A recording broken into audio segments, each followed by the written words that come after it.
Hello, hello, hello, everyone. I'm Sreenivasan in Sri Lanka, in Colombo. That's the Lotus Tower behind me. And welcome to India Giving Day Live. Happy India Giving Day, everybody. I am your host for co-host for the first hour, but let me bring on to you from the India Philanthropy Alliance, your host for the next 3 hours, Alex Counts. Thank you, Sree. Wow, it's such a pleasure to be co-hosting this with you and with all of our viewers who are part of the fourth India Giving Day, but the first India Giving Day live. How are things going in Colombo, Sree? It's pretty late there, yeah? Yes, it's 12:30. It's 12:30 a.m. here. It's 3 p.m. New York time, and we welcome people around the world who are watching us live on Facebook, on Twitter, on Instagram, on LinkedIn, on YouTube, and on indiagivingday.org. This is your day to support and give money to wonderful charities in various topics or who are working in India. And we also want to say we are live on Scroll.in, one of India's biggest independent news websites. They have 500,000 subscribers on their YouTube channel. We welcome them as well. Well, wow, there's so much going on, and thanks to you and your team for producing this with us and for us.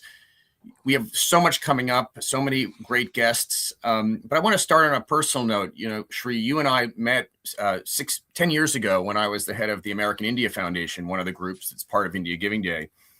And I always thought of you as kind of like an older brother. You always seemed a little bit wiser, a little bit more sophisticated than me, and the kinds of things we talked about.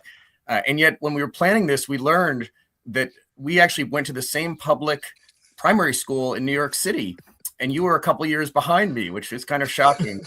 But in the spirit of still treating you like an older sibling, maybe you could share with me and with the audience, our viewers, how you think about and practice philanthropy, or maybe who are your philanthropic role models? Well, one of them is definitely Alex Counts. Part of the reason that I look older is my hair. You have beautiful hair, even though you're a couple of years older to me.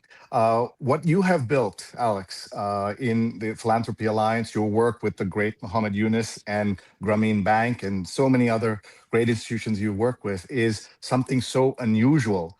The fact that here we are, 51 organizations getting together and working together to raise money for India together. That is so unusual and so special. And I think something that we can all learn from in the various nonprofits we have raising money and doing other good work in America, in India, and elsewhere. And my own practice, it comes from my mother, who started a small nonprofit in India for India and to raise money for India called Karya Charities. What has evolved all over these years, both at Karya and my work at the South Asian Journalists Association, which is also a nonprofit raising money, is that every little bit helps, folks. If you can give anything, it will make a difference. $5 or much, much more than that. Please chip in at indiagivingday.org today. Thanks, Sree. We're hoping to bring in 4,000 donations today. We're at last time I looked, we'll check the leaderboard in a little while. We were at a little over 1,500. So, and we're making progress every hour, every minute, really. Sree, share with us the viewers. What are the segments that are coming up that you're most excited about? I've got mine. Well, there are so many great colleagues from various institutions joining us, so I'm excited about that. But I'm especially excited to meet again online, but who I've met before. We worked with the great Vijay Amritraj, tennis champion, actor, film producer, philanthropist. I can't wait to meet him. And I want to bring some greetings. If you're watching anywhere in the world, tell us where you are. We'll bring your comment here. Share your screen. Share your comments and we bring them on screen. Here's Luna Sani saying, "Hi, everyone, and thanks for joining. I'm Luna, your Giving Day Live ambassador. Support a cause today." And she's giving us the link. She's on Facebook. And then we have on YouTube, you can see John's watching from Pratham, USA. I'm John, an India Giving Day ambassador. I'm excited to join you during India Giving Day Live. And look at Pradnya watching from Silver Spring, Maryland. And she says she's sharing widely. So everyone watching, wherever you are, tell us why you're watching, where you're watching from. And if you have a charity you want to say hello to, this is your opportunity to do it. Shout out your friends, shout out your colleagues, shout out your causes. This is the time for everybody to speak up. This is such a great opportunity. Thanks, Sree. One of the many opportunities today is that there's an institute at Johns Hopkins University, which is just right near where I live here in Maryland, and one of the donors to it, who prefers to remain anonymous, and it's called the Gupta Klinsky Institute, India Institute at Johns Hopkins, and he's matching up to $100,000 of donations to the Institute's work to eliminate tuberculosis in India. They've got some incredible technology that's kind of above my pay grade around using AI to find and treat tuberculosis. And so that's just one of the many things going on. Sree, I'm going to ask you a question here. I didn't preview it for you, but it's there's a lot of research, and we wrote a paper recently about this on the IPA blog, that people that give more tend to be happier, healthier, and even wealthier or more successful in their careers than people who give less or not at all. And I was wondering, does that resonate with you when you think of people who are the giving people? And sometimes you say, well, a giving person maybe gets taken advantage of, and then they and so forth. But is it your experience that people who give more tend to be actually do better in those, in again, health and happiness and wealth?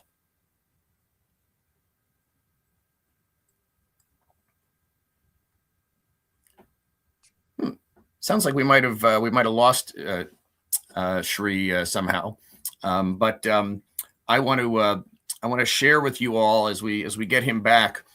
Something else that's very exciting is that we have some matching funds for donations that are made from a Dallas-based philanthropy, Atmic Philanthropy, that started at noon, and it ran out a little while ago.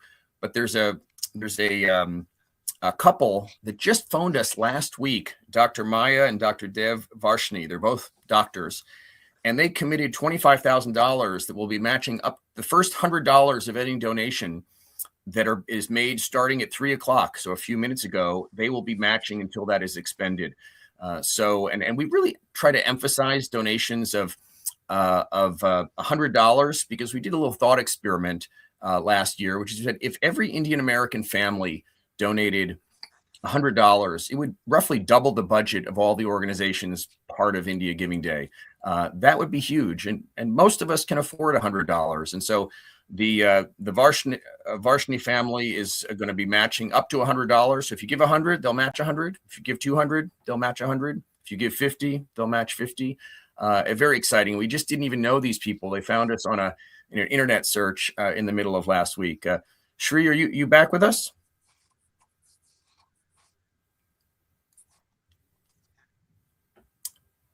I can't hear Sree, but I'll keep going here. We're very grateful, and we'll be having a representative later in the program from Parachute, a technology company that serves nonprofits and helps them raise more and keep more of every online donation in their pockets rather than going to other places. And it's very exciting. We'll be having one of their senior representatives join us for really in this first hour with Sree. What else?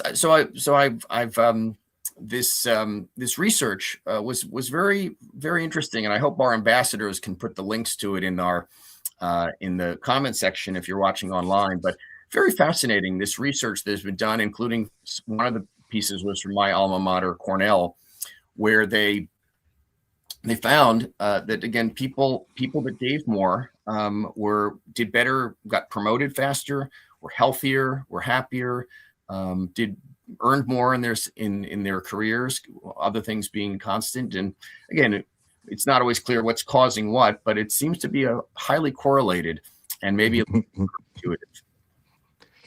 So, Alex, we can tell people that they will feel healthier and better. We know that already. We don't need research from Cornell to say that, but we do know it's true, and it's good to know that science is backing us up. Sure is, and good to have you back, Sree. And again, thanks for participating from Sri Lanka in the middle of the night.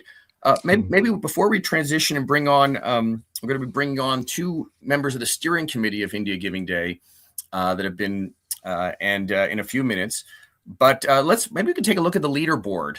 This is on the India Giving Day website, where we show updated every few seconds how many donations and which organizations are raising the most. Can we bring that up?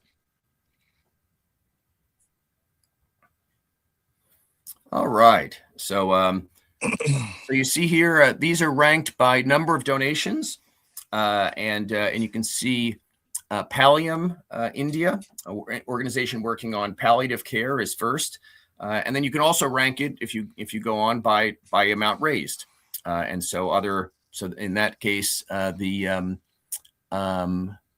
that American India Foundation, where I used to work, is first. So check that out, and if you and it also elsewhere, it'll show you on the website the very latest donations. So if you make a donation, you go on the website, you'll see your name, unless you wanted to be anonymous. So very exciting to see this. And what's the total amount that we have now? If we can scroll up, where are we?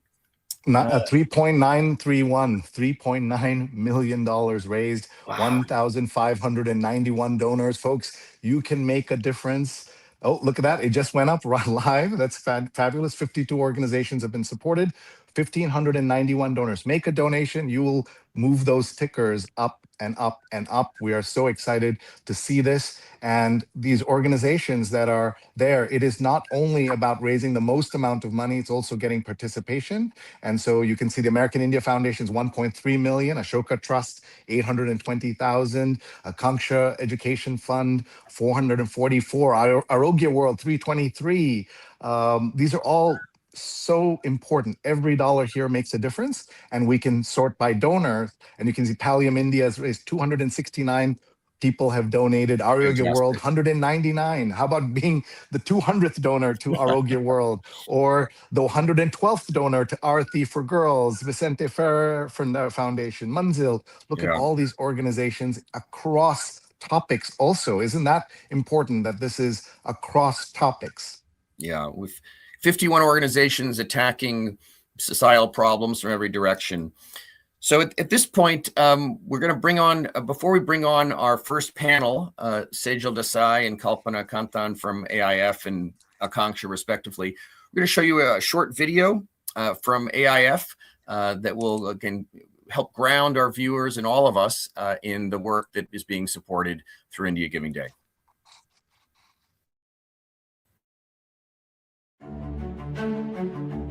Over the last 2 decades, as the world evolved at an unprecedented rate and presented many unique challenges, the American India Foundation has consistently worked as a leading and credible philanthropic platform in the US-India corridor. Since its inception, AIF has dedicated its sustained efforts to improving the lives of India's disadvantaged. With poverty alleviation as a guiding principle, we have created a transformative impact across geographies. Born in the aftermath of the Gujarat earthquake in 2001, as a humanitarian initiative championed by Bill Clinton and Atal Bihari Vajpayee, AIF continues to be a catalyst between the world's 2 largest and most powerful democracies. Driven by our people and our values of transparency, secularism, and non-partisanship, we continue to support communities while transforming India into a more equitable and vibrant country. Further, leveraging our deep connections with governments and other stakeholders, we have mounted the largest nationwide relief response to COVID-19.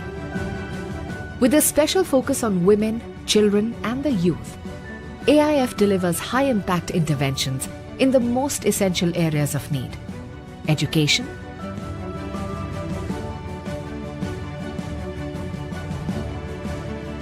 health, and livelihoods.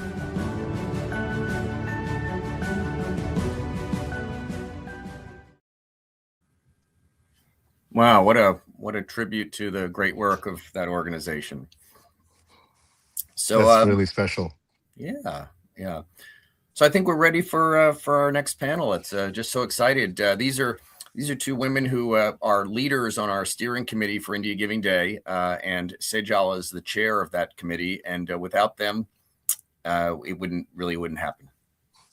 Yes, and they're two leaders who are going to help us set the stage for today. So let's welcome Sejal Desai and Kalpana Kantan. All right. Hi, Kalpana. Hi, Sejal. Hi, Alex and Sree. Lovely to see you. Hi, Sejal. Great to be here. All right. What a great way to start this off, our first panel. Sejal, maybe we'll start with you. You both of you work professionally in the philanthropy field, but philanthropy is it's a very personal thing. And Sree was just talking about his mother and how he kind of got into it. Share with the viewers about your approach to philanthropy in that really more personal sense, and that might go back to even before you worked in this field.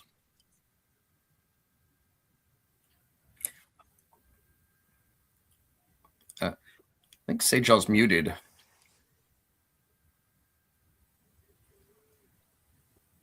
Can you hear me now? Yes. All right. I don't know how that happened, but anyway, I was just saying happy India Giving Day. Very excited to be here with all of you. We've been looking forward to this live stream and this day for so many weeks and months now. But, on a personal note, from a philanthropic perspective, right, I think many of our journeys really start with volunteerism, right, giving our time,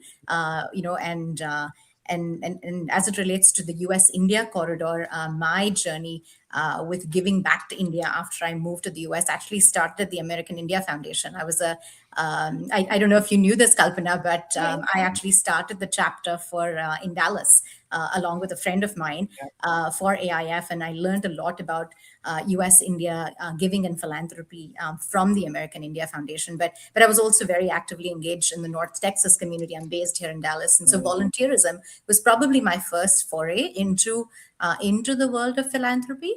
And then I would also say, I think early on when you give, a lot of it is fundraising events. Some of it is transactional, need-based. There's a disaster. You are compelled to give. That's really where a lot of giving journeys start.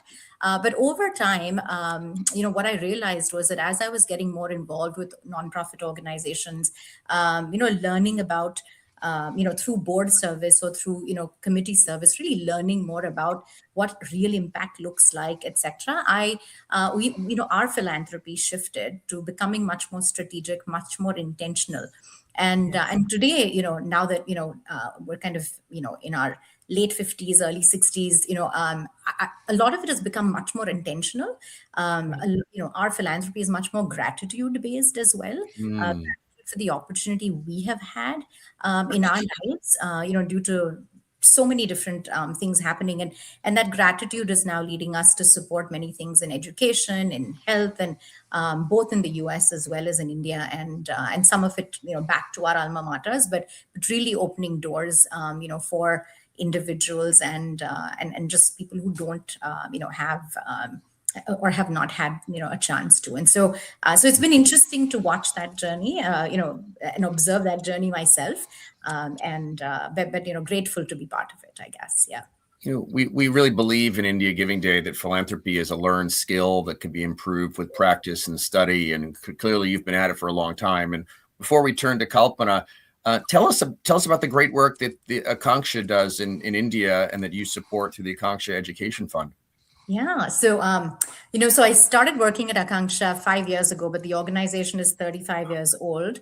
It was founded on the fundamental belief that every child should have the opportunity to have the knowledge, skills, and resources they need to live an empowered life, right?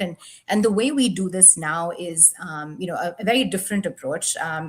From many organizations, and again, everybody is needed. India has needs that require so many different organizations, but we take a depth-based approach to education.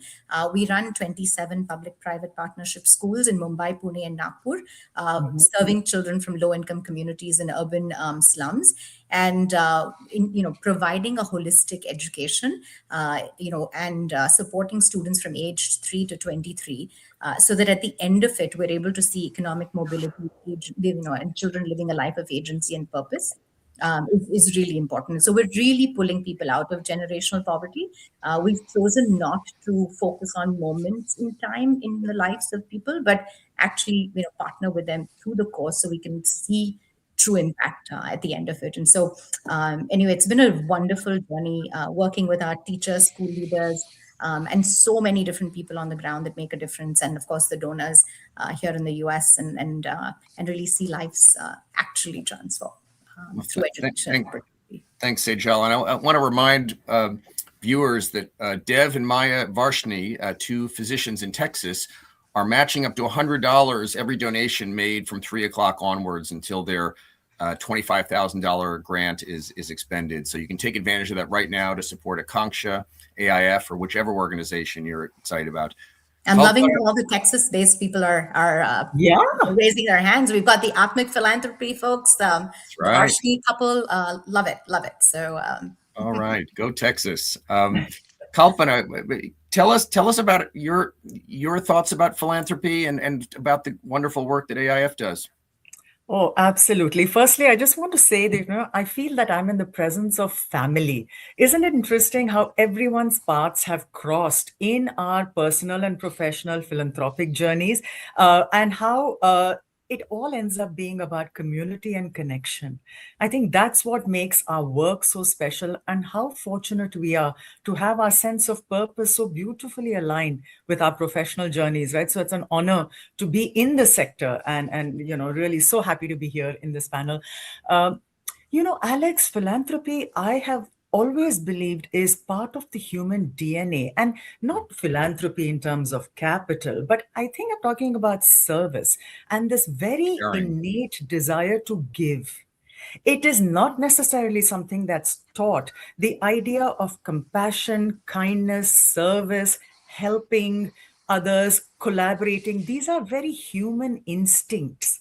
These are not necessarily taught in the outside world. These are instincts that we are born with. And I think through our family, through our upbringing, through the institutions that guide us in our formative years, we firm up the ways in which we can practice this innate instinct. Right. I remember being in school in New Delhi, and whenever there was a disaster or there was, something bad happened, we children were mobilized to go to our families, go to our communities, collect clothes. Srinath, I don't know if you remember this, but we used to do all these things, bring it to school, and then we would go to a relief center, in these trucks and distribute these things. It's very small. And, it's small. But again, I think, Sejal, like you said it, every small act matters. And it is the whole idea of practicing the act of giving that, strengthens the muscle, that kind of really creates those, deepens those grooves in our DNA and allows us to pass it on to the next generation. Yeah, so it's a very personal thing. Giving is, I think, deeply embedded in both Indian and American culture in different ways. Kalpana, tell us about the work, before we run out of time, about the wonderful work that AIF does. Oh my God. Yes, absolutely. So you raised a lot of money for it today. Yeah.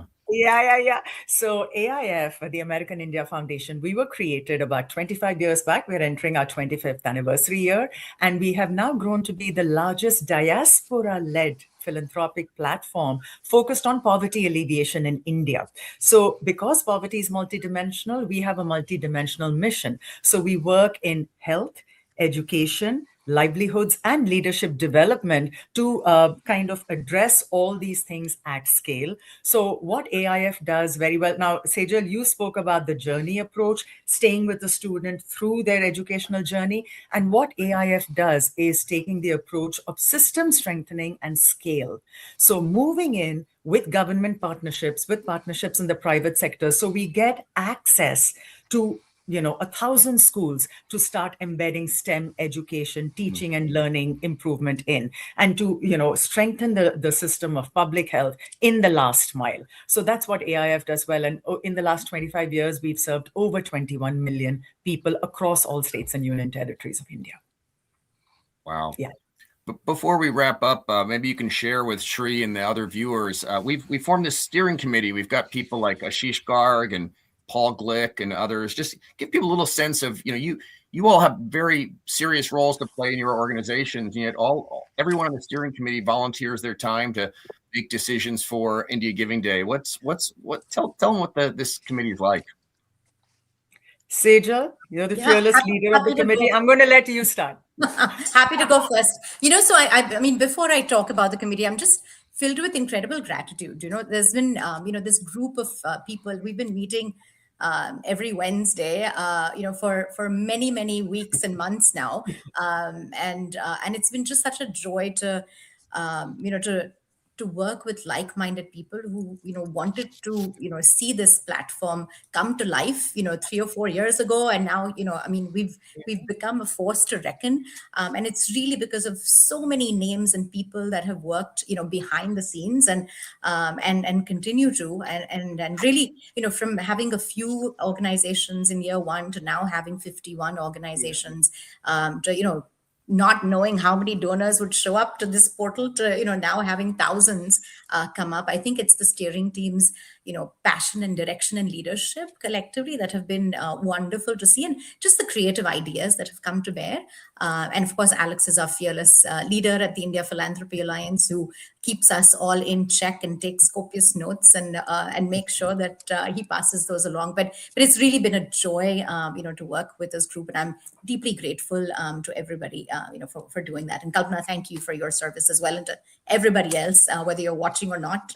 We sincerely appreciate everything you've done to contribute to the success of India Giving Day. All right. Well, thanks to you both. We've got tennis legend Vijay Amritraj ready to join after a short video, and Sree and I will have a little chat here. But thank you so much for taking part in this today, and for all you do to serve India and your communities. Thank you, so Alex. Much. I never thought Vijay Amritraj would ever follow me, but I'm liking that. Very excited. Yeah. Thank you, guys. Okay. Thank you. Sree, well, that was a great session, huh? Yeah, very good to see the people who have done their best to build by hand these organizations and the work they're doing. It makes a difference. I just glanced over at the donor page, folks, at indiagivingday.org. Right at the top, you'll see it says 1,600 donors and $3.9 million raised for 52 organizations. Isn't that great? I want to read a couple comments if I can. Please. There are just folks coming in. So many great comments here. Excited for India Giving Day, says Gauri, and thank you for all the organizations, such tremendous work that you're doing in India. Thank you too for IPA for this effort to bring the collective impact of US donors together. We also hope folks will consider supporting the girls' and women's rights through Breakthrough. Jacqueline is watching from New York City. We're raising funds for the Hope Foundation USA. So happy to be part of India Giving Day. Deb is watching from California. We are raising funds for Dharmshala Animal Rescue, proud to be part of India Giving Day. And there's the link. Debbie is watching. So we have two Debs back to back. Debbie from DC, married into India. She's a great Indophile. Luna watching. Hi, everyone, and thanks for joining. She's an ambassador and participating. Not sure what to support, says John. Well, that's totally okay. You can donate to the India Development Fund for shared giving pool. Can you explain how that works, Alex? Sure. Some people just are overwhelmed by the choices and want to just give into a common pool, and then we allocate that amongst the organization. So some people want to either don't want to decide or maybe in a rush and just want to make a donation. So you can give to that, and we'll take care of the allocation for you. And as you can see, we're on different platforms. We brought you comments from LinkedIn, from Facebook, and here from YouTube is Easy Nishant. Now we know his YouTube handle. This is Nishant, one of our great colleagues in the world of philanthropy. Happy India Giving Day, everyone. Thanks for your commitment and generosity. Great to see Alex, Sree, Kalpana, and Sejal on screen. I'm Sreenivasan in Sri Lanka. That's the Lotus Tower, 1,100-foot tower in Colombo. And that's Alex Counts tuning in, speaking, leading us from the Maryland, DC area, Virginia area, DMV they call it, which is a term I don't think people outside the DMV understand, and they think you're talking about the Department of Motor Vehicles. Yeah. So we're going to skip the leaderboard. Thank you for bringing us up to date. We just want to move to the next section, but we have a short video here under a minute from another of the organizations called the Association for India's Development. All right, let's see that video, and then we'll bring on a very special guest. What does a better world look like? There is no hunger. People have access to sufficient clean water. People have the knowledge and resources to heal their illnesses and wounds. Children learn in a culturally sensitive way and grow to think critically. Nature is protected. Enough of the land surface is covered by forest, and clean water flows through rivers and streams. Indigenous people have the right to use their centuries of wisdom to protect the land, water, forest, and consequently, life. Wow. Another great organization that people can give to right now and have their giving matched. Well, I think we're ready to bring on the famous, the So great excited. Vijay. So exciting to have him with us. International tennis legend. Wow. Vijay Amritraj. Vijay, how are you? Sree, how are you? Alex, how are you? Doing great. Thank you for everything you do, Vijay. You do so much, but tell us about your philanthropy journey. Yeah. Well, it really started when I was very, very young and lying in a hospital bed trying to get my lungs moving, which is why I started playing tennis, as the doctor suggested. And I wasn't very good in school, but in any event, we won't talk about that for too long. But got into tennis because of health, and I really needed to play an outdoor sport, as the doctors advised, for me to get into it. And I always thought that if everyone kind of had the kind of parents I had, that the kids would really be in an amazing position to achieve more than what they bargained for, or more than their dreams. And I think the entire 98% or 99% of who I am and what I am today came from them. And I always figured, if I can get good enough, if I can kind of do things the way they should be done, and perhaps make my errors and learn from it along the way, at some point in time, we might be able to give back. And that's where it all started. Wow. Vijay, you and I met in a hotel lobby about this time last year, and I can't hear Alex, by the way. Um, Can you hear me, Vijay? Yes, I can. I can hear Sree, Okay. yes. Okay. So we know you have a fabulous story to tell about your journey, in addition to what you already said. So can you talk about some of those ideas that have powered you, please? I think the important thing for me is sport, obviously tennis, was a journey. It was an education. It was a journey. I learned from it. And more than anything else, it really honestly taught more about myself. It taught me more about me and what I can do. And there were moments in tennis matches across the world that I was very fortunate to be on the world tour for 20 years, playing Davis Cup for my country, India, for so long, and understanding what it is to be down in the dumps, injuries, coming back, losses, coming back, being in great positions to win, not winning, and then pulling yourself out of the depths of defeat and then getting victory, and so on and so forth. Those kinds of things is so pure in sport.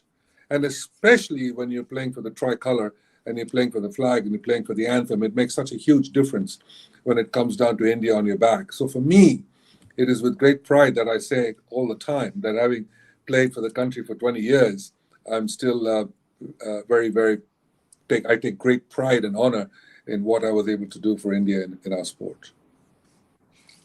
Vijay, we just saw the Olympics take place, and how people rally to the flag, their own respective flags, is very special. You see now professionalism, and professional athletes have come into, obviously, the Olympic sports, also in college. In the United States, where student scholars are less than, now there's the name, image, likeness, and all kinds of professionalism coming to athletes. Do you think we will lose something in that journey? And how will that tie into kind of the wider world of philanthropy? I think the important thing here is you're playing for the right reasons.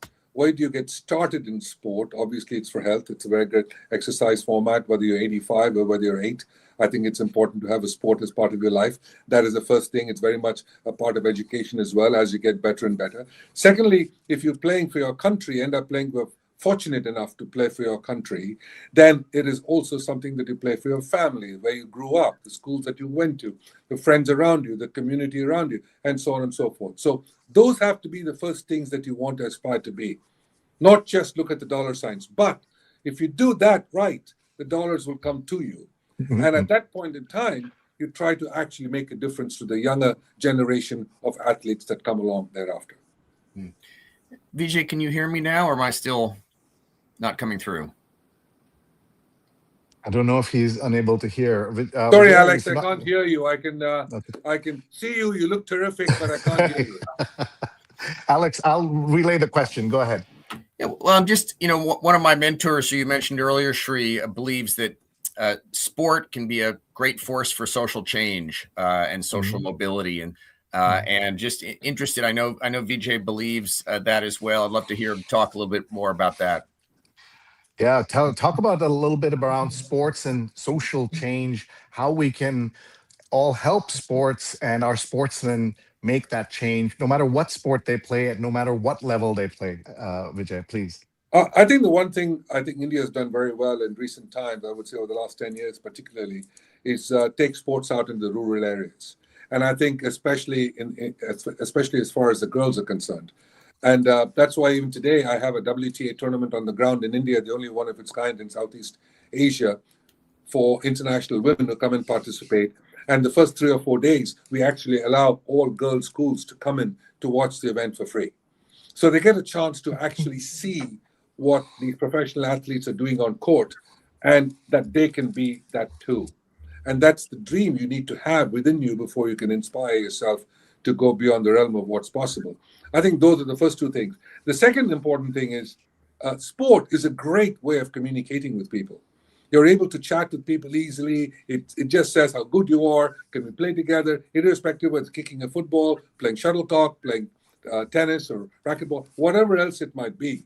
Have sport as part of your life. It's a great form of communication and also education. I think those two things are very important. The fact that eventually you can become a professional athlete because you were fortunate enough to get that good, which is fantastic, then you're not just a responsibility, but you're also obligated to a great extent to make sure that the next generation is able to follow you after you're done. Because a sportsman's life, a sportswoman's life is very short in span. An injury can knock you out tomorrow morning. But if everything goes really well, then you're lucky to have 10, 11, 12 good years on the tour. And that is huge because you can truly touch the lives of people because sport is pure. Thank you so much. Here, Sharmila Rao Thakkar says, excited to see how successful India Giving Day has been. Now in its 4th year, ready to keep breaking barriers, engaging more people, inspiring change. Proud of this team and communities. Kudos. We're able to do this in part because of folks like Vijay who have supported us, and everyone who supported us, no matter what level. We truly, truly appreciate it. And Neil says, incredible that Vijay Amritraj is on the show. Thank Vijay, you. Vijay, we want your favorite topics for which you give support. What are the kinds of things that you are able to donate money or just your energy that I think that makes a big difference? So I think the way to put that in perspective is, as I said, it came from the time I was 7, 8 years old, that feeling of being able to get there. Fortunately, I was blessed with a life that I never would have dreamed of. If someone had told me at 7 years old, we'll give you 10% of what you're going to have at the end of your career or end of your life, I would have taken it in a New York minute. So I'm very grateful for the life that I've been given, along which come the responsibility. So having served the United Nations for 7 years as the messenger of peace, during the time of Kofi Annan's Secretary Generalship, alongside the great Muhammad Ali, Luciano Pavarotti, Michael Douglas, the actor, the Nobel laureate, and so on. Once that term finished, I started my foundation, the Vijay Amritraj Foundation, to actually be able to help some of the most needy causes on the ground in India. And that was very educational to me as well, to understand how this would work. And it's all run by volunteers. And this year we celebrated our 20th anniversary. And 95% of the support that we've given to small charities in India have been women and children related issues, and the other 5% have been old age homes and mentally challenged individuals. And it's made we're very proud to say that it's made a big difference to every family that we've touched. No. That's really special, Alex. Sree, if you just convey to Vijay how grateful I am that he joined us today and shared this. It was such a pleasure meeting him last year when I bumped into him in a lobby, and he spent an hour and 15 minutes with me and a friend just telling stories and being so gracious, and we're so glad he could join. Well, thank you, Vijay, for joining. Alex was telling us how you bumped into him in an elevator and you folks spent an hour and a quarter together. That says something about both of you, because Alex Yes. is so great and Vijay is so great. Before you go, just to understand, you were in a committee, an organization to help the UN as a messenger of peace with Pavarotti and Michael Douglas. What a great opportunity for you to be with people who are doing great work in the world. And as you know, we need peace more than ever. Yeah. So we salute you, Vijay. Thank you. Your final thought, please. Thank you. It was an honor to work alongside the great Muhammad Ali, of course, the late Muhammad Ali. Yeah. Oh my God. Who left me with a wonderful thought. And I will leave you with what he said to me. And I think that's the one that kind of which should touch everyone on earth. And that is very simple. Quote, he said, "The service you do for others on earth is the rent you pay for a room in heaven." Wow. Unquote. Wow. The service you do on earth is the rent you pay for a room in heaven. What a wonderful thought. The service you do for others on earth is the rent you pay for a room in heaven. I think that's something that should resonate with all of us. Yes, it does. Vijay, we'll let you go. Thank you very much. We truly, truly appreciate you. Sree, great to see you. Alex, sorry I couldn't hear you, but great to see you. We'll catch up soon. Take care. We'll see you in New York or LA. Bye. Thank you. Alex, what a get. Amazing. And what a great guy and what a great smile.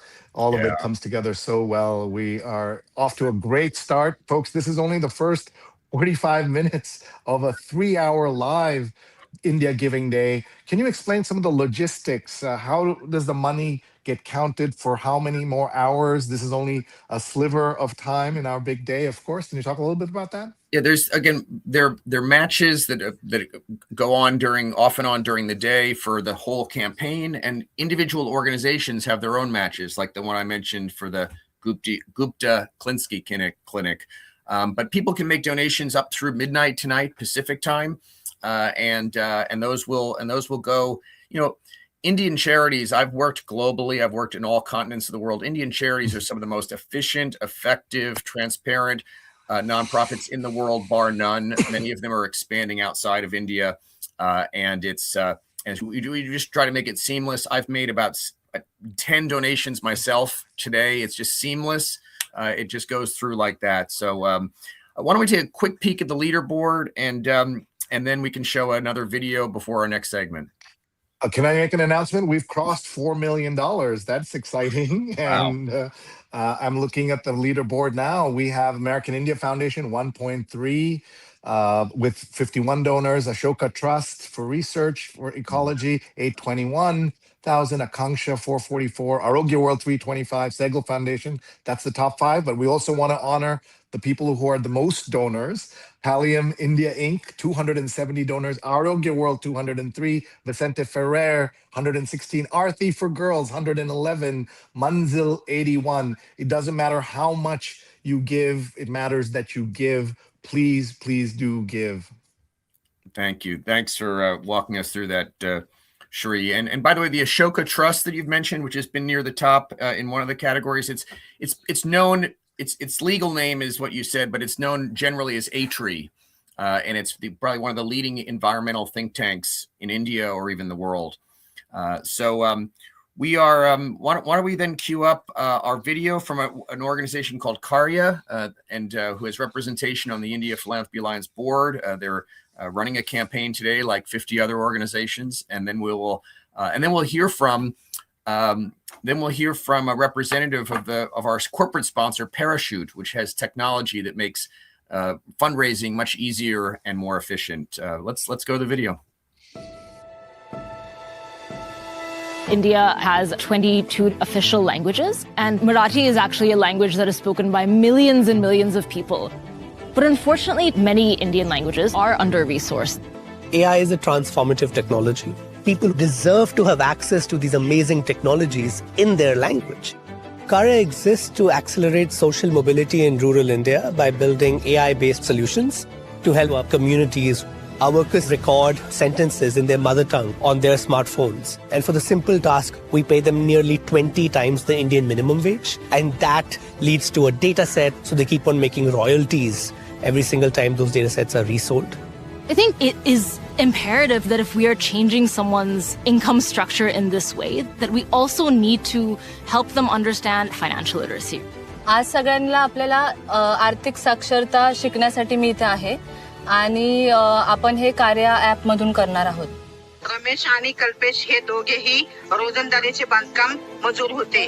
मी कधी ऐकलं नव्हतं, मी माझा आवाज कधीच ऐकलं नव्हता की त्या कार्याकडनं मला त्या ऍप मुळे माझा आवाज कसा आहे हे मला माहित पडलं आणि त्याच्यामधून शिकायला पण भेटलं. बँकिंगचं याचं कर्ज कसं घ्यायचं, ती कशी बचत करायची, मुलांच्या नावावर FD कशा करायच्या, हे खूप खूप शिकलो. आम्हाला आता कुणाची गरज नाही की ATM मध्ये जायचंय आणि पैसे त्यांनी काढून आणून द्यावेत, असं नाही. आम्ही स्वतः करू शकतो. मला खूप आनंद वाटतो, मला खरंच गर्व वाटतो की माझा आवाज कुठेतरी कोणतरी ऐकणार आहे आणि मी मराठीत बोलले त्याच्यामुळे कोणीतरी शिकणार आहे. मला अभिमान वाटतो. Wow. You know, Karya is one of the organizations within IPA that's really led by a relatively young person, and there's so many young people coming into philanthropy in the nonprofit sector, bringing technology savvy and just new ideas. And boy, they're just at the top of the heap. Well, I think we're going to go now to Sree to Kyle Krognali from Parachute, our corporate sponsor, who's going to talk about her own experience in philanthropy and also what her company brings to nonprofits all around the country. Right. Kyle, welcome aboard. Thank you for your support. And here we go. Yes, thank you both for having me. I've been so excited. Yeah, we're thrilled to have you, Kyle. And again, Shree's there in Colombo. I'm here in Maryland, and there are people all around the country, all around the world watching.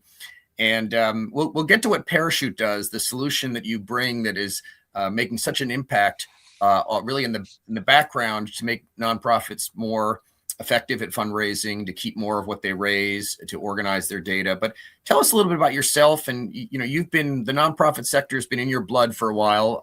Tell us about your journey.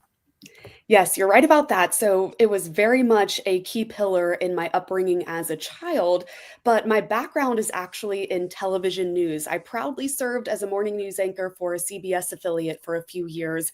And through that role, I really got to see and share the great needs within my community and around the world.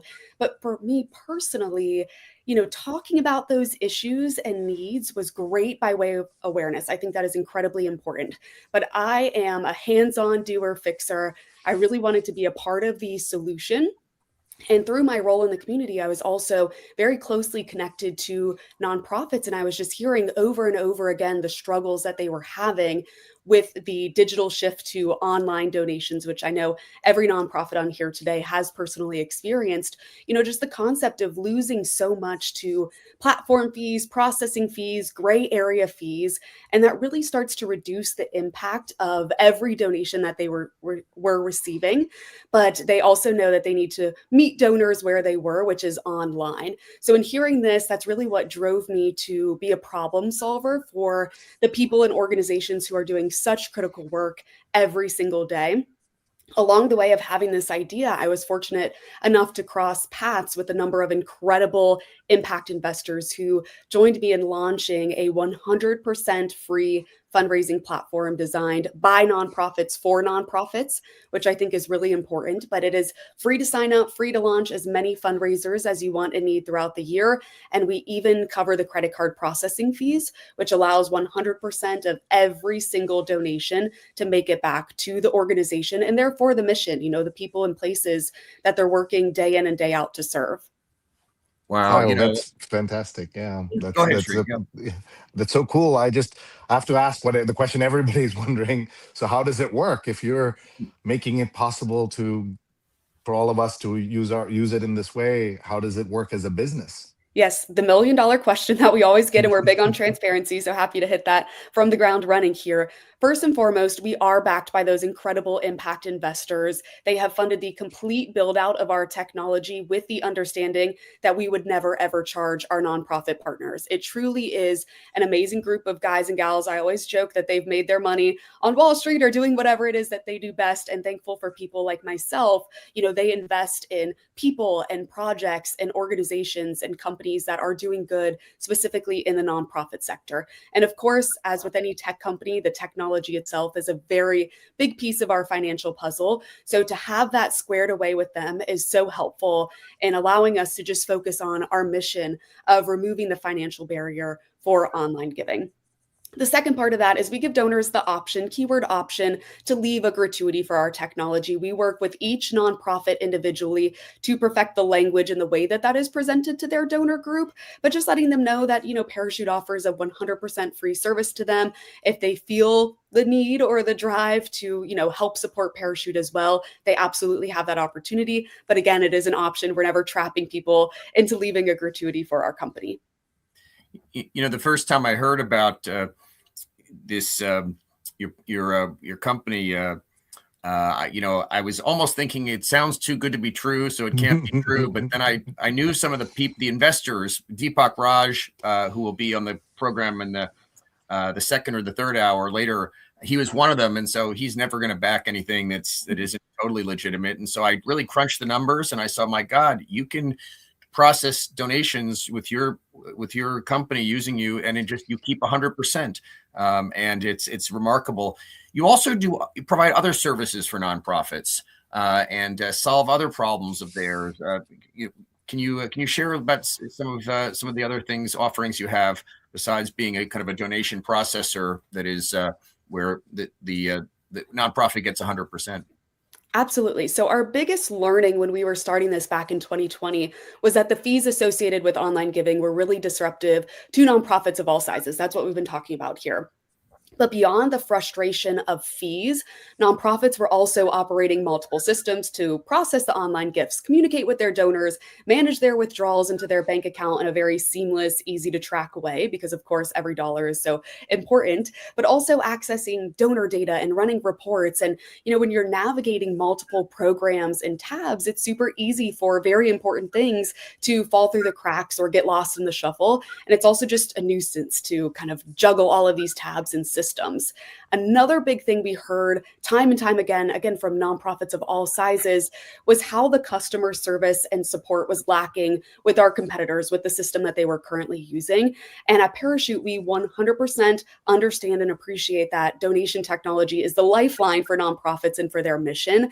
And waiting days, often weeks, for a response on what we feel is a mission critical issue, that simply can't happen. So all of these things are, of course, frustrating for nonprofits, but when combined, it's actually just inefficient and oftentimes hurting the day-to-day operations. So like I said, we initially set out to eliminate those fees completely, but we also streamline systems to serve as that one-stop shop for nonprofits with everything manageable within one admin portal.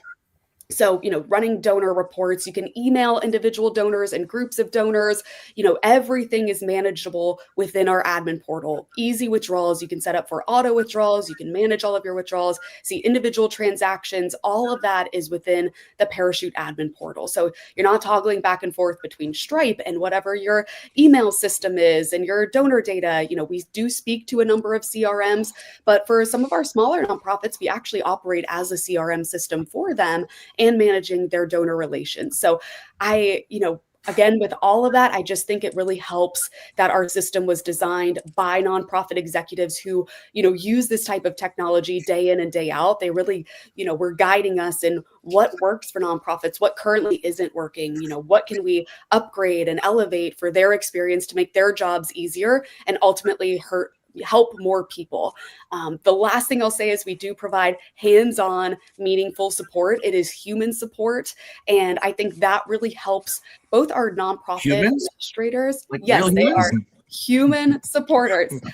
So, you call us, you email us, there is a real live human on the phone. And I think that's just something that's really important to us, are these personal and professional connections and relationships that we're building, but just providing that extra level of support for admins, but also the donors as well. Great to hear from Chris Cafaro from Atri USA. Just posted a comment. It's Kyle. It's very clear that you were a television news anchor based on just how you come across on screen. It's wonderful. You're a wonderful communicator, and thank you to all your colleagues for being the corporate sponsor for India Giving Day. Can you before we need to transition to other segments? Where can people find out more and see if your solution is for them and their nonprofit, or whether it's a nonprofit they work for, serve on the board of, donate to? Where can they find out more? Absolutely. So they can go to parachute.com. It's spelled PARICHUTE. We have a number of great resources for nonprofits, community organizations, you name it. We also have a free fiscal sponsor. So we work with a lot of 501c6s that might not be able to process individual gifts. And so we do have a 100% free in-house nonprofit fiscal sponsorship as well. I'll include my email. I am one of our founders. I also work as our director of nonprofit partnerships. So I will happily personally handle any connections that come from India Giving Day, because we truly are just so thankful to be here, really appreciative of the incredible work that you do. And of course, our board and our investor group are heavily tied to this network as well. So we definitely want to keep them happy too. Great. Thank you. Any final thoughts, Sree? No, this is fantastic. Everybody check out parachute.com, PARICHUTE. Yes. And thank you for what you're doing, Kyle. We truly appreciate it. We're coming up on the end of the first hour, where I will be transitioning out so we can bring in some great new co-hosts. We do want to take a look at the leaderboard. And what I've done is pulled up a different leaderboard, Alex. We wanted to pull up our peer-to-peer leaderboard to show that it isn't just the biggest organizations. Explain how the peer-to-peer works, and then we'll look at some of these names as well. Yes. So individual people or groups of people can come together and create their own fundraising campaign for the nonprofit that they like. I started one for an organization that I founded in 1997 called Grameen Foundation. I haven't had as much success as these folks, and so over the last 2 weeks, these are folks that have raised, in some cases, dozens of donations, going to their teachers or parents, if they're young people, to their colleagues, to their friends, their family, and saying, organizations, this is an organization I care about. Would you make a small donation or not so small donation? And they do it through the website. So if you go onto, for instance, Arogia World's website, just leave it there, you can make a donation to Arogia, or you can make a donation to this individual, Varidi, who's trying to raise money, and you can support their campaign for Arogia. But most of those are people that are going to be friends and family of the individual peer-to-peer fundraiser. So hopefully people, I'll be getting higher on the leaderboard for peer-to-peer myself, but it's but I admire those who've had so much success. And look here, 270 donations for Pallium. We'll see a video of theirs a little later in the program, and so forth. Just great to see the progress. Yeah, and I want to also say that if you can and you're not committed to an organization, you can of course give to the India Development Fund. It goes to a common pool. But you know what you could do? You could also hit the sorting button and start at the bottom. What are the organizations that haven't raised enough money, just getting started? So if you're feeling generous, that's a great way to help organizations that could use your help. So these are the folks who already raised a lot of money. They're going to keep doing it. But if you want to help some of the smaller nonprofits, that's also an opportunity. So I suggest that I show a little more of the comments, Alex, and then I will take your leave because you've got some great people coming up after us. I am so honored to be part of this. My team, Digimentors, is producing this TV style show that we like to do where you can actually speak back and show your comments like this on the air. So we love doing that with all our clients, but this has been a very special experience for us, and we're very grateful to all of you. Let's look at some of the comments. Neil Parekh was very excited about having Vijay Amritraj here. We had Isabel who says the American India Foundation is committed to engaging young people through our youth program, some of whom use sports to fundraise for programs on the ground. We should make sure we connect Vijay with this opportunity and look at the Dharamshala Animal Rescue, such an important organization. We work not just with the street dog populations through sterilization, vaccination, and rescue, but we also work with humans of all ages, teaching dog behavior, bite safety, ending generational fear, and dispelling rabies myths. You can learn more and donate here. On a personal note, I was bitten twice in India by dogs when I was a little kid in Kerala.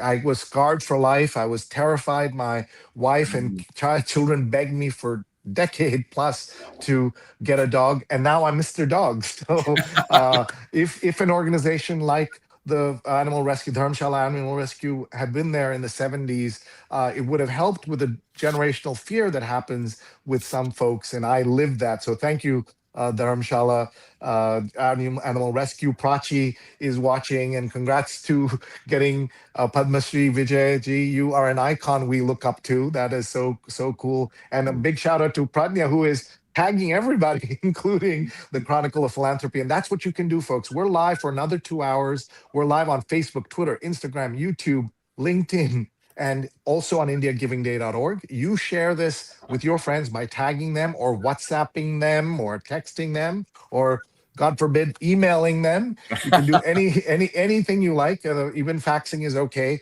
But what we want them to do is they can watch us live or later. This recording will be available so they can see us in full afterwards. And remember, the India Giving Day doesn't end at the end of the 3 hours here. We're going till 6 p.m. on the East Coast. This will count. Whatever you give will count till around what time, Alex? Until midnight Pacific or 3 a.m. Eastern. So just make sure by midnight, wherever you are in the U.S., and except I guess Hawaii, maybe it might be 10 o'clock. I'm doing the math, but give now. But you still have another 7-8 hours at least. Sure. Okay, can we show that our sponsor is already having benefiting from this? Because look at, people are saying we're going to check out the work that they're doing and their service. So that's great. Luna is there promoting the India Development Fund. Dara Animal says thank you. Deb says thank you. It's been a life highlight to be with you here, Alex, to support India Giving Day these last few weeks. And this is just year 4. Imagine what you're going to do for year 5, 10, and so many years to go. Thank you, everybody, for watching. I'm going to step away. Namaskar, everyone. I'm going to continue to watch from Colombo in Sri Lanka as our neighbor to the north is celebrating India Giving Day. Thanks to Alex and his great team at the India Philanthropy Alliance. Bye-bye, everybody. Thank you so much, Sree. You're the best. We're going to go in our second hour in a moment, but we're going to show you a video from another of the 51 groups, Mina Mahila, and it's an organization that increases women's agency through safe spaces, education, inclusion, and community networks. Let's take a look.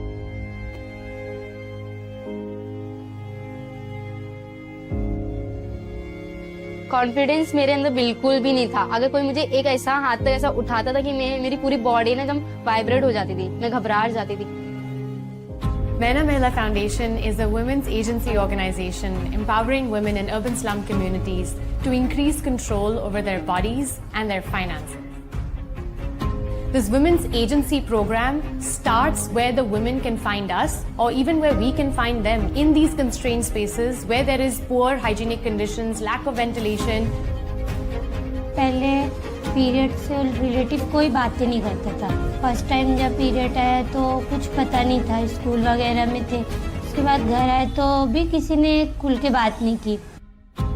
We want women to speak up about the issues they're most afraid to discuss aloud. And we do this by creating women empowerment hubs, where women are singing and dancing openly, and they start to realize that how they're actually quite similar to one another. They can learn from each other.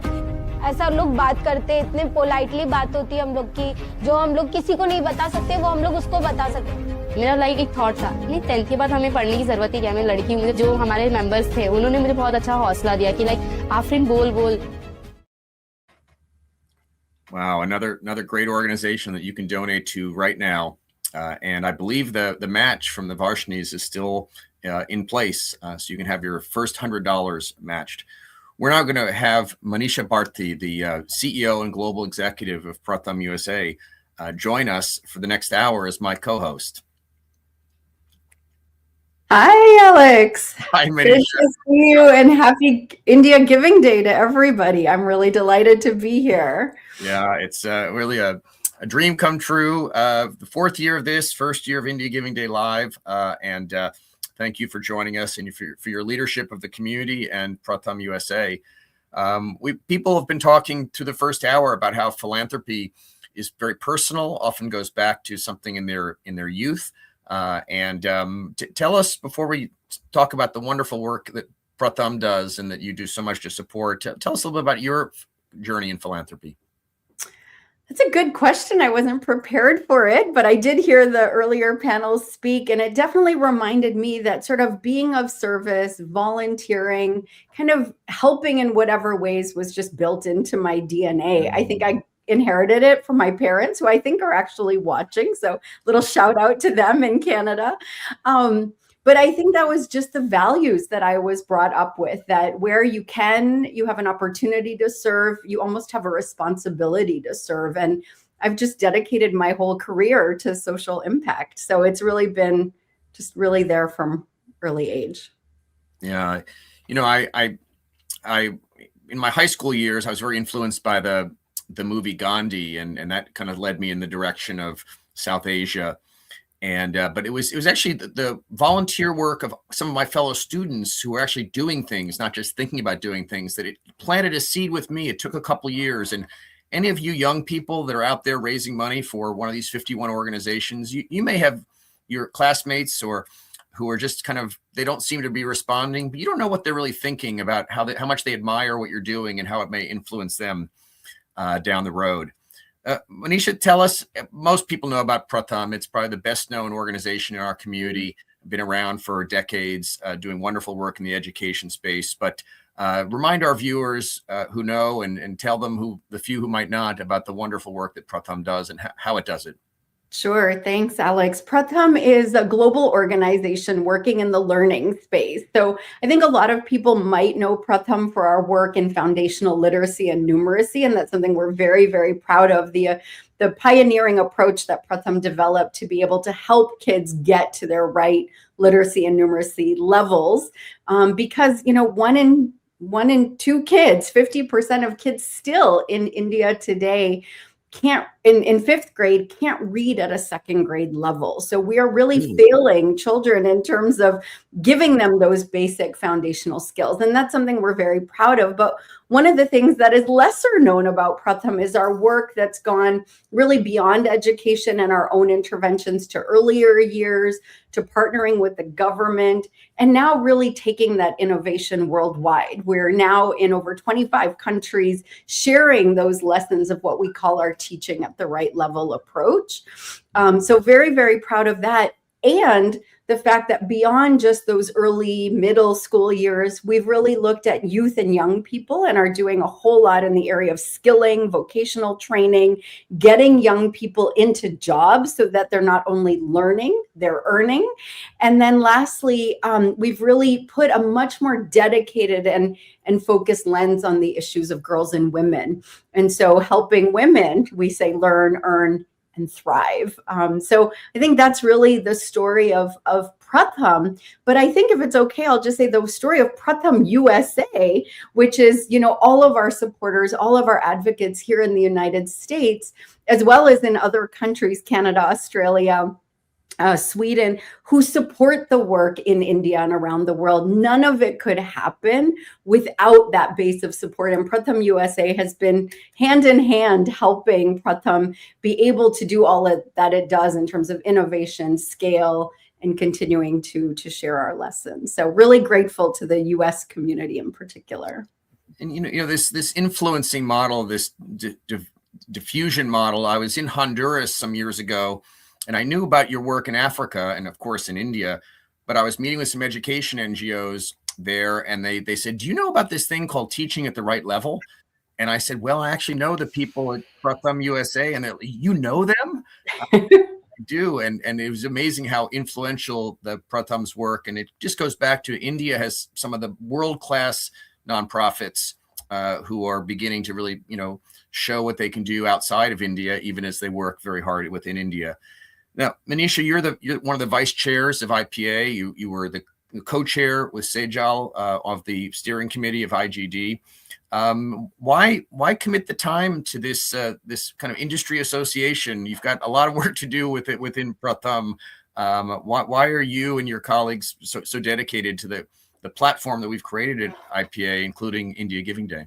Yeah, Alex, absolutely. I'm really proud to have been associated for the last 4 years with India Giving Day. And I think it's really inspired by like what you talked about. If someone in Honduras is talking about teaching at the right level, it's because Pratham's always had this view of being a kind of movement. And you don't control a movement. You share a good idea and it spreads because people like it and they take it up. And that's what I saw as the potential of India Giving Day. When we first conceived of this idea, this is what it was about. It was about bringing more supporters, sharing awareness, sharing resources, and helping all boats, lift up by really creating this community. So for me, it serves and benefits all of us. It benefits and serves our organizations. And most of all, it serves our community to have more joining hands and supporting the work that all of these great 51 organizations now. I think when we started, we were way less than half of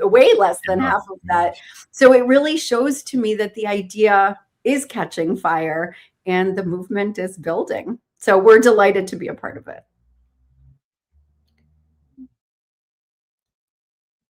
Oh, I think Alex has frozen. So I don't know, or I have, but if he's the one frozen, then I think I need to step in and help keep us going. So I don't know if we are at the point where we want to check in on the leaderboard.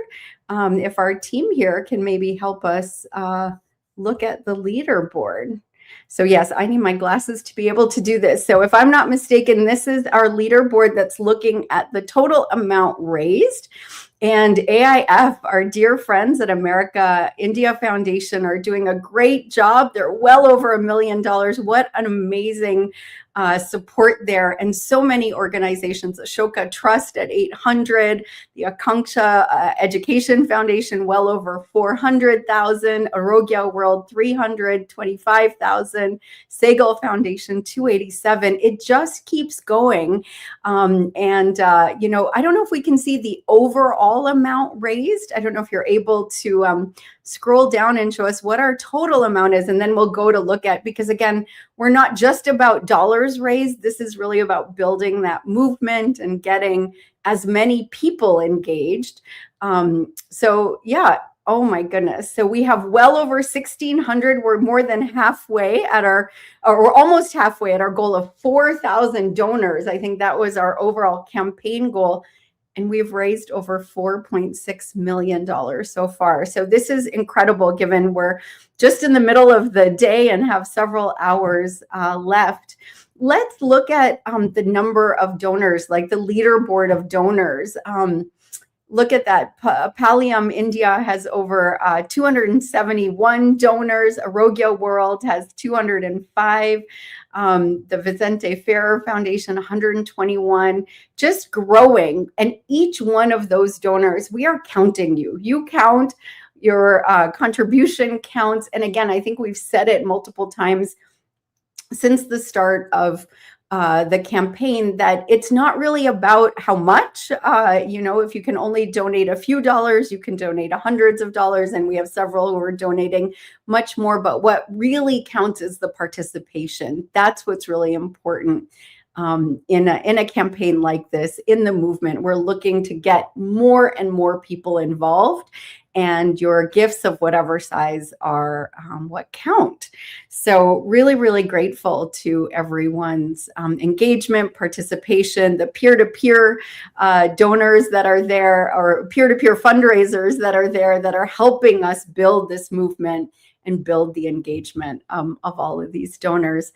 Alex, I think you're back. I don't know if you can hear me, see me. Do we have you back? Yes, I can. Okay, Sorry about good. that. Yes. So we just my wife is crawling behind. My wife is crawling behind me to fix the internet while so you don't have to see. But she's a beautiful woman, and anyway, maybe you should all get to see her. But well, have we shown the video yet? No, we just did the leaderboard, Alex, and we are well over $4.6 million, I think, where we were, and well on our way. I think we are over 1,600 individual donors, and I know we want to get that number up to close to 4,000 by the end of the campaign. So we did check in, but I think we are ready to show. Do we want to show the next video? Yeah, happy to do that now. Let's do that. We've got an exciting announcement from Pratham coming up. Certainly our main donors, Ford Foundation, MacArthur, Atmic Philanthropy. Just a shout out to them. But let's go to the video. Sounds good.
All right. Look at the diversity of all the groups that are part of this. It's just fantastic.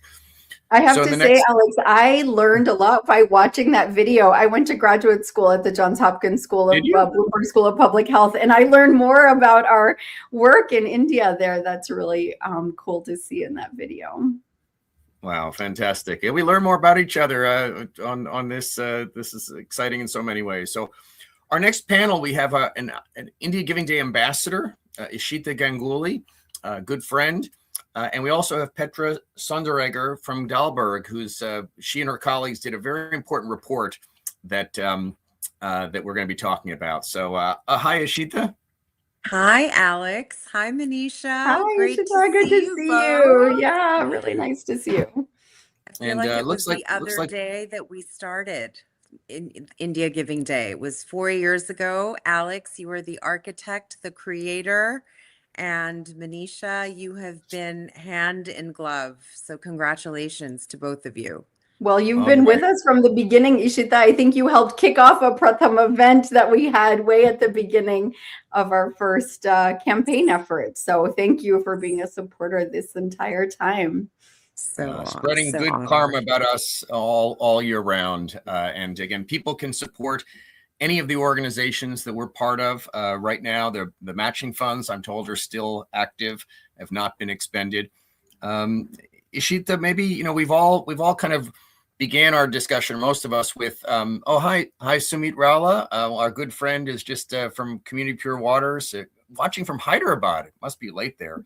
Anyway, Isheeta, tell us about your own personal journey with philanthropy and how it led you to, I know one of the groups you're very much involved with is Antara International, and tell us about what you've been doing throughout your life, but what you're also doing now. I loved hearing all the panelists' journeys of how they started philanthropy. My journey probably began when I was a freshman at Brown in college. I was inspired by a gentleman named Dr. Samir Chaudhary, who's the founder of an organization called the Child in Need Institute that works with street children in Kolkata. So that took me back to Kolkata every summer from then onwards. And then I went on to do my master's in public health at Columbia, continuing work with street children. And the interesting part of my passion for working with young girls began during that phase. And now, 30 years later, of course, I don't want to tell you guys how old I am now, but 30 years later, we're still focused on leaving women and girls behind in India's movement towards Viksit Bharat 2047. India's focused on a women-led movement now, but the large challenge is that women and girls are behind and more often left behind. So philanthropy for me has been in part how art is. It's that Sanskrit word sadhana, the daily practice or meditation of something that you cultivate. So philanthropy is about empathy, and empathy is something that we can cultivate like a muscle, and we can think more deeply about being empathetic. And over a period of time, just like we achieve our riyaz or practice in music or in musical theater. Similarly, in philanthropy, we become more empathetic individuals and are able to give more. And to Alex's point early on in our conversation today, giving more makes us happier, and giving more generates goodwill, and it's just a positive effect all around. So I do believe that philanthropy is about that sadhana, that meditative practice of developing empathy. The Wow. Antara Foundation you asked me about, I'm just jumping in, has been, I am a board member for the Antara Foundation, and I recently, just a couple of days ago, got back from a field visit in Betul, Madhya Pradesh, where I basically was focused on a lot of the field programs of Antara, which are reducing maternal child infant mortality rates drastically. And it's amazing to see what these ASHA workers, Anganwadi workers, A&M workers are doing in the field. Again, truly a women-led movement that is defining how we transform health, education, to Manisha's point, as well as climate justice and gender justice. So the focus that Antara has is by bridging the demand and supply sides of care, enabling an effective barrier analysis to understand what are the factors that are preventing pregnant mothers from seeking care. Why are they not seeking care? Is it belief systems like babas or superstitions in villages that prevent them from seeking traditional medical care? Or is it the familial environment? Madhya Pradesh is a more patriarchal society than other states in India, even more so. And how do we then bridge care on the supply side, which is, of course, driven by the AAA system, Anganwadi workers, ASHA workers, and A&M workers, by training skilled forces on the AAA side. We then bridge the demand for care and enable a far lower rate of mortality for mothers and infants. And I want to just pipe in on one other part of the work with women and girls. I also had a chance to visit the Milan Foundation in Betul, Madhya Pradesh, which was I cannot tell you, Alex and Manisha, it was a life-changing experience. We have in India one of the highest populations of adolescent girls in the world, and also one of the highest rates of child marriage in the world. And the Milan Foundation's ICON program, which is an 18-month training program to train leaders in the community on how to prevent school dropout rates, encourage girls to go back to school, get into vocational training, get into employment possibilities, is really transformative.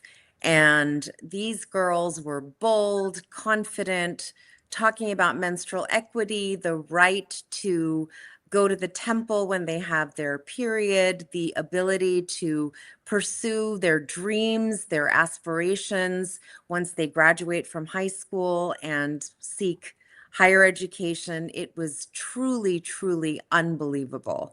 And so to the message of Viksit Bharat in India, where will India be in 2047? India will be where its women and girls are. And therefore, IPA, India Giving Day, is so critical to bridge the philanthropy gap that is being caused by cuts in aid internationally. India's own giving culture is developing, but perhaps still about $15 billion behind of where it should be by 2030. So IPA and India Giving Day is more critical than ever for us to be able to bridge the gap in the movement. Thanks, Isheeta. I really appreciate your perspective. I wanted to go back to one of the things you said earlier around our ability to build or breed empathy. And if you have ideas, because I think there are so many people listening and those who will listen to this later. And I think there's a question, like, it's amazing how much you've been able to volunteer, go to India, spend the time, clearly deeply understand the work. And not everyone at different life stages is able to do that. So what ideas might you have for how to get people who may not have the same resources to, like, how can they get involved and how can we breed empathy in new potential supporters? You know, I think our founder of the Anthara Foundation, who's a very old friend of mine, Ashok Alexander, says something beautiful to me. He was in the field with me. We did the trip together. And he said to me, you know, all the answers to empathy are in the field. And the truth is that wherever we are, whether we're in the United States, Canada, Europe, India, there are so many ways to get involved firsthand in our communities to a cause that speaks to us. I think ultimately that issue of sadhana or cultivation of a meditative practice, it has to resonate from within. It has to be a heart cause. It has to be something that we feel. And once it is a cause that you feel strongly about, it's just a multiplier effect in terms of wanting to be more involved. I've, like you, Manisha, had a career in health and public health as a management consultant for many years. But even in my years of management consulting at Deloitte and PwC, I would always lean towards public sector projects whenever I could, to work for community health centers, to work for public projects. And ultimately, empathy starts at home. It starts within our families, and then it starts within our communities. And I know that that's been said earlier today as well, but it really cannot be more true.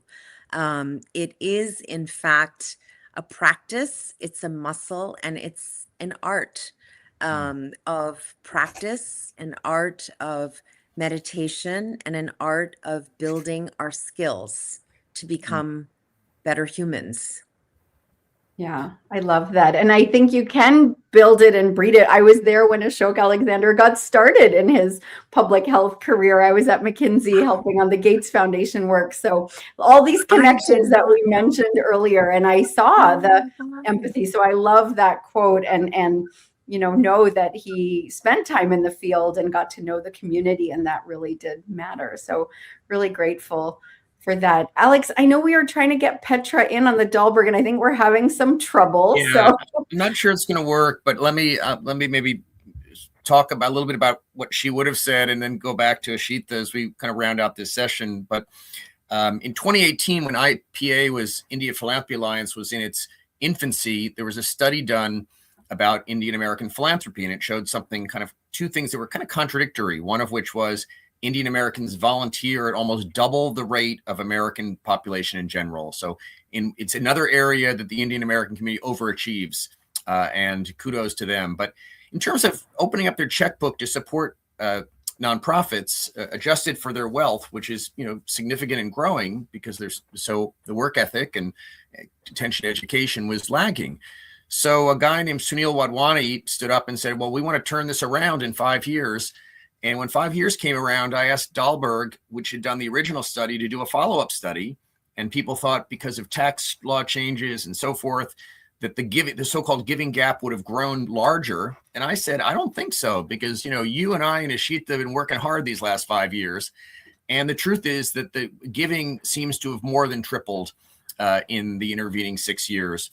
And so that generosity, that empathy translated for a long time in terms of giving your time, but is beginning to translate into giving of your money. And that's an India Giving Day, I think, has been part of that. And Isheeta, you've been an ambassador, and I hope that everyone viewing this will consider becoming an ambassador for India Giving Day. Now, not everyone has the following you have, but we all have influence. People, there are people that look to each of us for leadership. Any guidance for people that would like to kind of join up with you in a kind of a cosmic way and become an ambassador for this movement? I cannot encourage that more. It has been such a meaningful journey to work with you, Manisha, for the past 4 years, as we've built this movement, as you've built this movement, and we've all been a part of that journey. It's amazing to see truly how we have quadrupled in 4 years. It's been multiplier to multiplier from year one.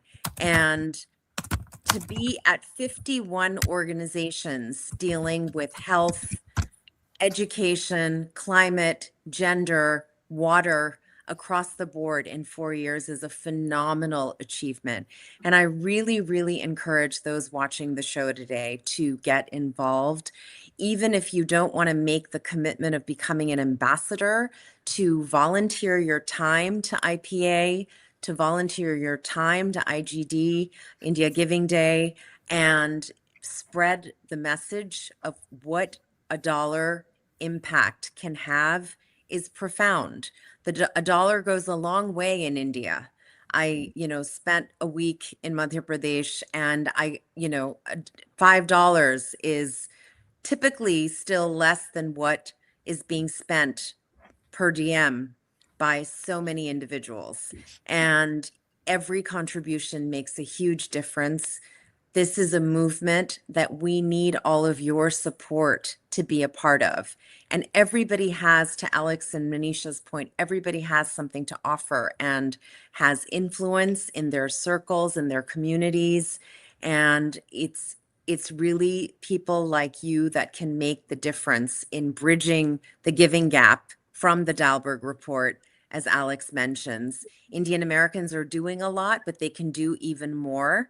And that responsibility really lies with all of us to create that momentum so that we can continue to be leaders in the space of giving.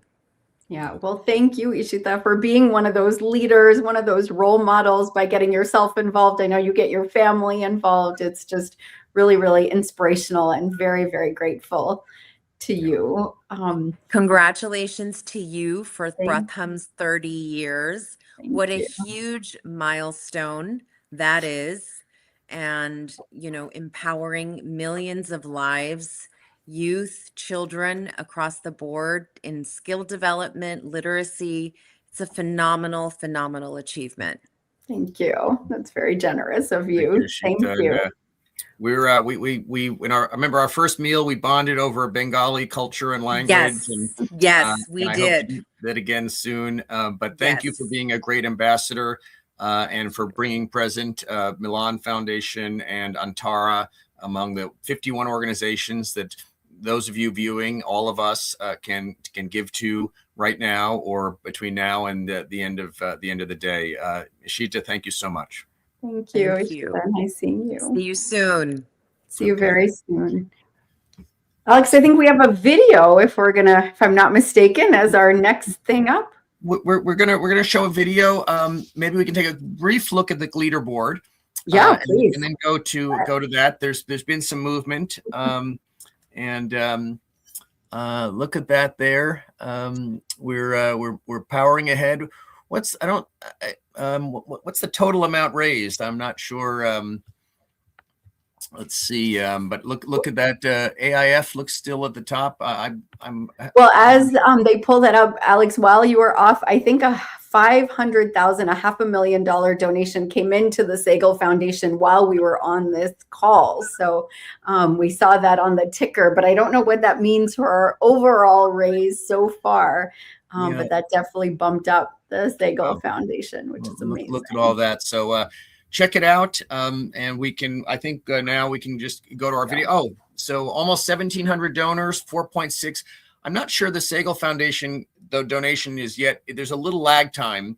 And so it may or may not be there, but it'll be there soon enough. Now I know you have an exciting announcement in the next section. So let's get to that soon. I also want to thank Parachute, our corporate sponsor, Ford Foundation and MacArthur and Atmic Philanthropies for sponsoring IGD overall, and many others you can see on our website. But why don't we go now to the video from Augustia, a very innovative nonprofit in the education space started by a wonderful man named Ramji Raghavan. Let's hear from Augustia. Yeah.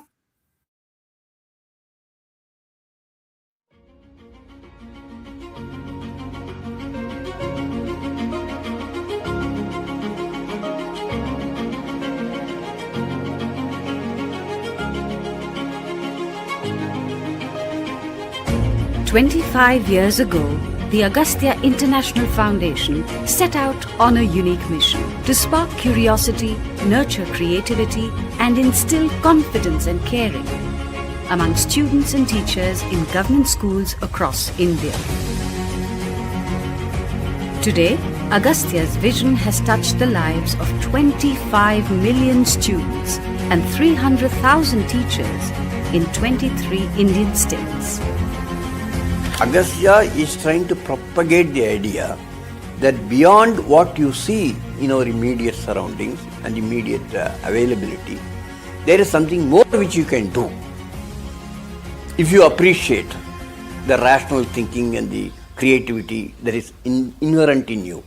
Our hands-on, creativity-based model transforms the child's learning experience into a journey of wonder, discovery, and problem solving. Wow. Well, we're now going into our third segment of this second hour, Manisha, and we have two people that we both know well, but also I guess one of them is who hired you in part into Pratham USA and built our community, Deepak Raj and Jay Sehgal. So let's bring them on now. Great.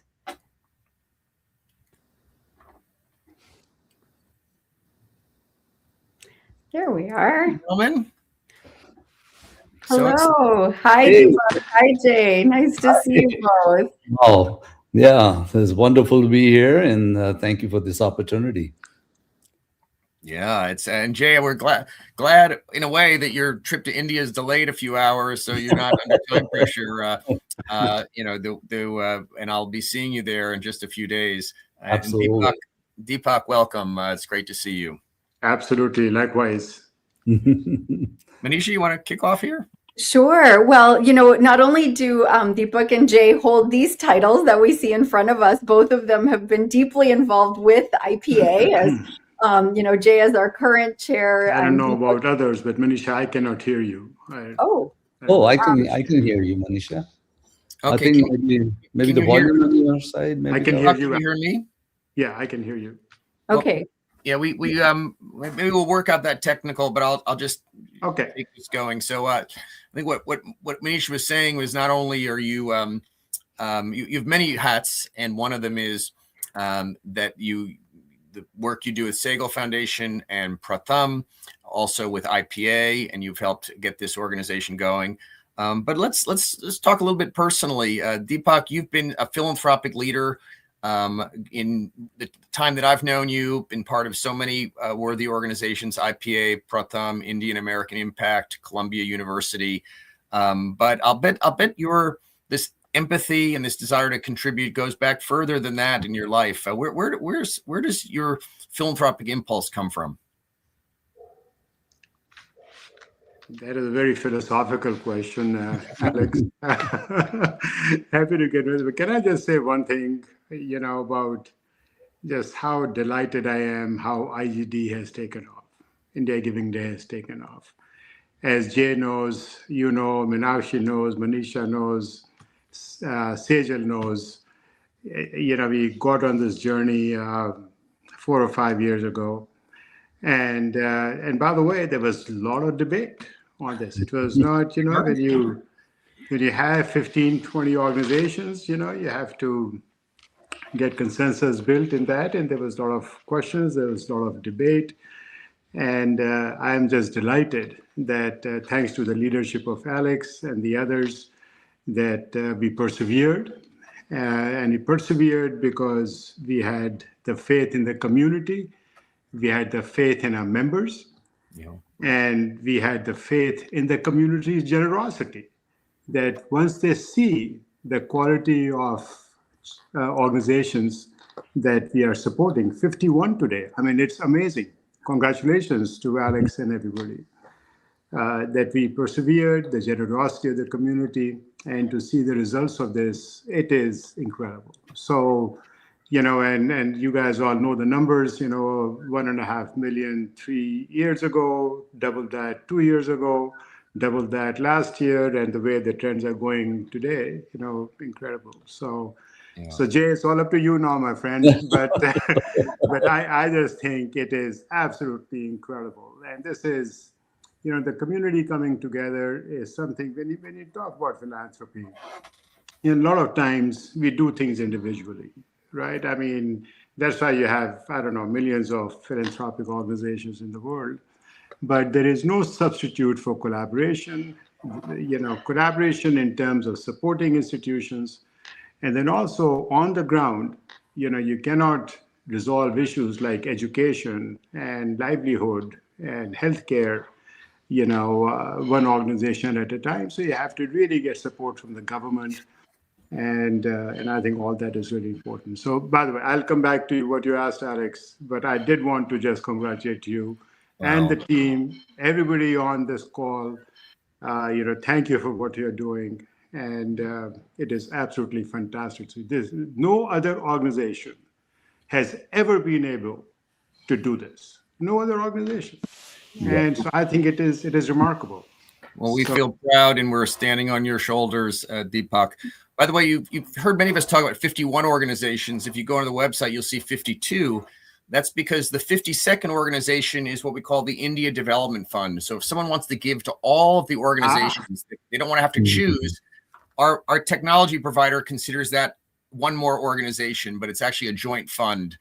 But Jay, what do you want to say? You've taken over the baton of leadership from Deepak, big shoes to fill, and the Sehgal Foundation does incredible work in India, but you're also now providing leadership for the whole community as Deepak did before.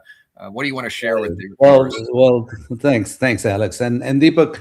I want to commend you for your efforts, and you and the MR and everybody. Jay, I cannot hear you. I don't know if others can. Oh, you can't hear me either?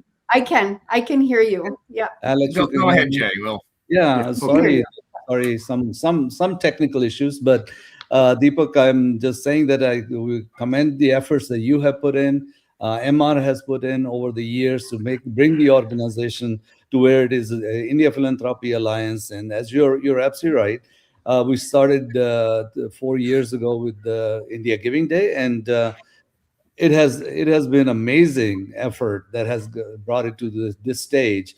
And you're putting me, putting me in a challenge actually to take it much higher as we proceed to look at the next few years.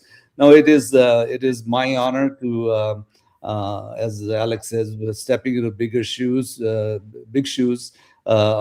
taking after you from the for the chairmanship of India Philanthropy Alliance. And but what gives me confidence is the team that we have, the Alex and everybody who are supporting this, and Manisha being co-chair, and all the organization, the 22, 24 organizations that are together. That gives me confidence that we will grow together and we will succeed and take this mission a long ways forward. So I think that's what, and I mean, my encouragement comes from Dr. Sree, who has thought of this dream to almost 20 years ago, when he said that he wanted to bring a bunch of organizations together to one platform, sharing information, sharing knowledge. And why do we need to recreate the wheel every time we need to start something? Why can't we sit together, talk to each other? And I think that vision through India Philanthropy Alliance is really coming through. And we look forward to continue to build it as we move forward. Yeah, thank you, Jay. Again, sorry that not everyone can hear each other, or maybe it's been solved. But Jay, there's going to be an exciting announcement related to Pratham. We've heard some about them, but tell us a little bit about you have your own announcement of a big donation today from your uncle and aunt, and also about the work that Sehgal Foundation does. Maybe people are less familiar with it than they are with a well-known name like Pratham. Sure. I'll start with the good news, of course. One of the things that Dr. Sree and Eda has always said from the very beginning, they want more of a collaborative growth in participation especially for the Sehgal Foundation, as we do, because they always set aside X amount of money as a matching funds, because to give a trust to our partners, and we can do more. And these funds are not Sehgal Foundation funds. These continue to come from their personal funds they have. Sree always says, and Eda always says, how many shirts can we have, and how many t-shirts, and how many houses can we have? They're basically at that stage in their life, they want to give everything away. And with that effort, they have just announced that they're going to put another $500,000 for matching funds, as the funds will come through throughout the day, and of course as going forward as well for the rest of the years. This comes from their personal wealth. In addition to that, I think we are pleased to announce a scholarship program which is started by Jayanti Foundation and the Sehgal Foundation. That's a big announcement that is coming today. That's going to be scholarships for girls graduating from Transform Life schools, and how they can continue their higher educations forward. And in addition to that, we have quite a few of our partners who have just announced our transformation of schools, which we do in India in the education aspect. Sehgal Foundation has been working now. We are in our 26 years. We are a little bit different than many of the other organizations on our panel, because quite a bit of focus goes into agriculture. We started, Dr. Sree is an agriculture scientist, and him and his wife decided that this is where they want to make a larger impact.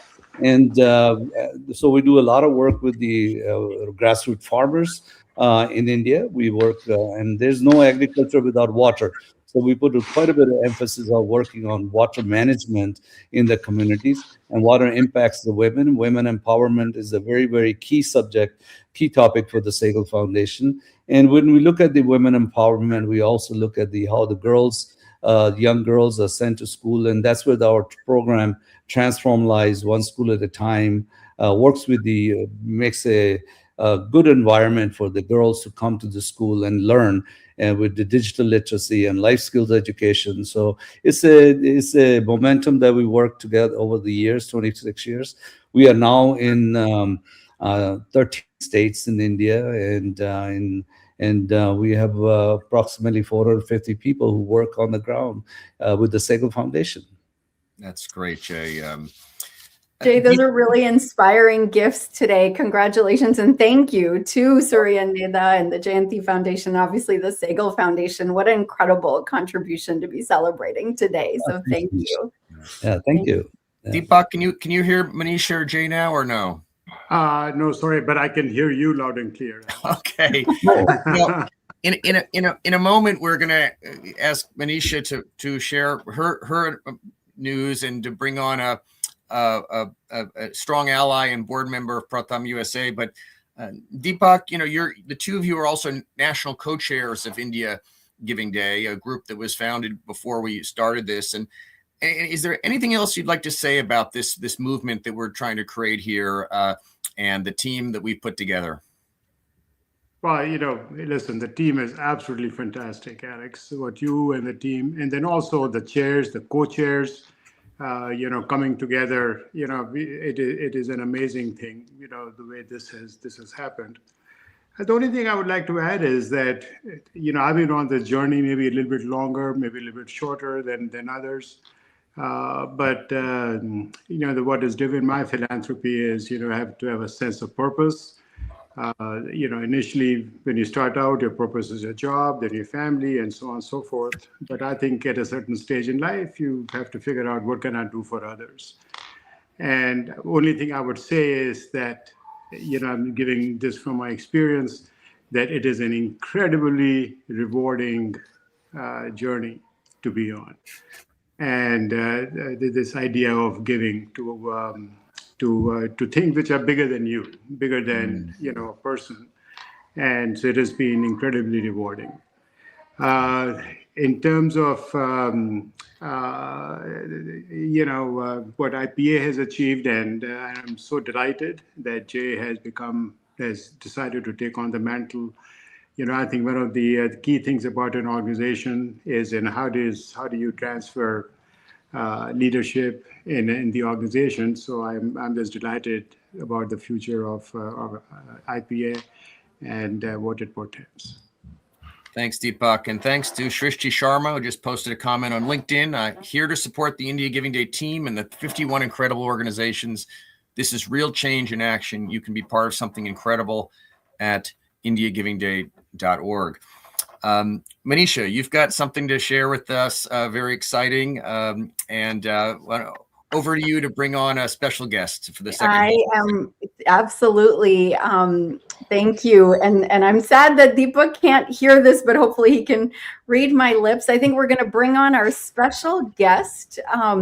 Hopefully that will work because I'd really like him to announce really what we're really truly thrilled to partner with the Sai Reddy Family Foundation and Mahesh Sai Reddy. Hi, Mahesh. Welcome. Hey, Manisha. How are you? Good to see you. I'm doing great. I'm so glad you're able to join us today. And that we're excited to announce a new chapter in our partnership with your family foundation. So I wanted to turn it to you maybe to talk about the new gift that you've made to Pratham and why you're making this gift and why now. No, first of all, again, thank you, everyone. And it's great to see everyone. I've been listening in for the last 10, 15 minutes, and it's very, very inspiring. It's very, very inspiring to kind of be around all of you and kind of see the work that everyone's doing. I think me and my wife, Neeti, we have a foundation that been focusing predominantly on education. Again, we both of us grew up in India with our parents as teachers. And education has been kind of one of the defining tools for us to kind of change our own trajectory. I always, as we started getting into philanthropy, that's been a central theme of all the investments we've made. And today, obviously, we've been working very, very closely with Pratham for many years now. Over the last 6 months, we've been partnering specifically with PCVC, which is the Pratham's Council for Vulnerable Children. We are very happy to announce that we are making a commitment of $500,000 that's going to use to kind of in Hyderabad, which is a city we grew up in, and we're going to start setting up community centers to help the most vulnerable children. And Manisha, to your question, I think access to education, again, I always get inspired by these two quotes that I always kind of use. One's a very famous quote by Nelson Mandela, which is, education is one of the most powerful tools you can use to change the world. and we believe in that. And the other, to my finance roots, is a quote by Ben Franklin, which is an investment in education pays the best interest. So we've always kind of, these are the two things that I've always been inspired by. So access to education, I think that's something we feel strongly, and access to education for vulnerable children. I think that we think is kind of taking this to the next phase, and there's no one better than Pratham, and kind of how efficient the organization is. So we're very excited to make this announcement. Excited to partner up with PCVC and Pratham. Mahesh, we're so grateful and thank you, and excited for not only your commitment but your engagement. And I think one of the things that India Giving Day and what we're trying to do as the India Philanthropy Alliance is encouraging people not to wait, right? How to get involved early, young, whether they're high schoolers or college students or early in their professional careers, mid-career or later. You and Neeti, I hope it's okay to say, are sort of in your 40s and younger than a lot of the donors that we have within our existing communities. If you could talk more about how to inspire others not to wait, get involved young, anything you might like to share as advice. Yeah, I give Neeti all the credit if I'm being completely honest here. I'd say it's growing up, it was, for most of you that grew up in India, again, you grew up in the kind of lower middle class at best. So the culture in which I grew up in was really about just build something for yourselves and keep accumulating. But I would say, I actually also give a lot of credit to the firm I work at, Goldman Sachs. I'd say there's a deep embedded concept of philanthropy at the firm. So that kind of encouraged me and Neeti to kind of start thinking, almost like we've been on the philanthropy journey about 10 plus years now, and a little bit earlier in life. And honestly, as I look back at my own life, I wish we'd gotten involved even earlier, right? Giving is just one part of philanthropy. There's a lot of different ways to get involved in philanthropy. And I think that's one advice I want to continue to pass along is I think the best impact we can have is really about what lives we're changing and how are we actually making a difference. I think Neeti and I very strongly believe that's we owe it to the country we grew up in. We do a lot in New York City also. We owe it to the youth. To make it better. And it's not just about hoarding everything for yourselves. It's about sharing. It's about making the world a better place. And this is a small thing we can be doing. So, we were lucky enough to get involved early on.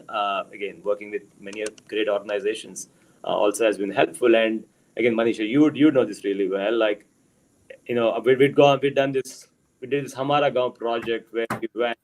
I took our kids, I think a few years ago, and went and visited actually, the children in India that are part of the programs. And every time you do that, it inspires you. It inspires you to do more because the needs are large. And I was listening to one of the panelists before. $1 goes a long way in India. And the impact can be multiplied. So those are all the things that continue to kind of keep us engaged, motivated to do a lot more. And hopefully this is just the beginning. Thank you so much for your leadership and in this community, and for Pratham. We're running a little short on time, but Deepak, Jay, any final words? I'm sorry I couldn't hear what Mahesh said, but I would personally like to thank you, Mahesh, for your support of Pratham. It's an organization that is very near and dear to my heart, as you all well know. I've been involved in it for many years, just terrific work. And we truly are grateful for your engagement on the national board, on what you are doing, on the ground and with this donation. So we appreciate it. Thank you. And thank you, Mahesh, from all of us. I think it's fantastic. And you're setting the pace. You're setting a great example.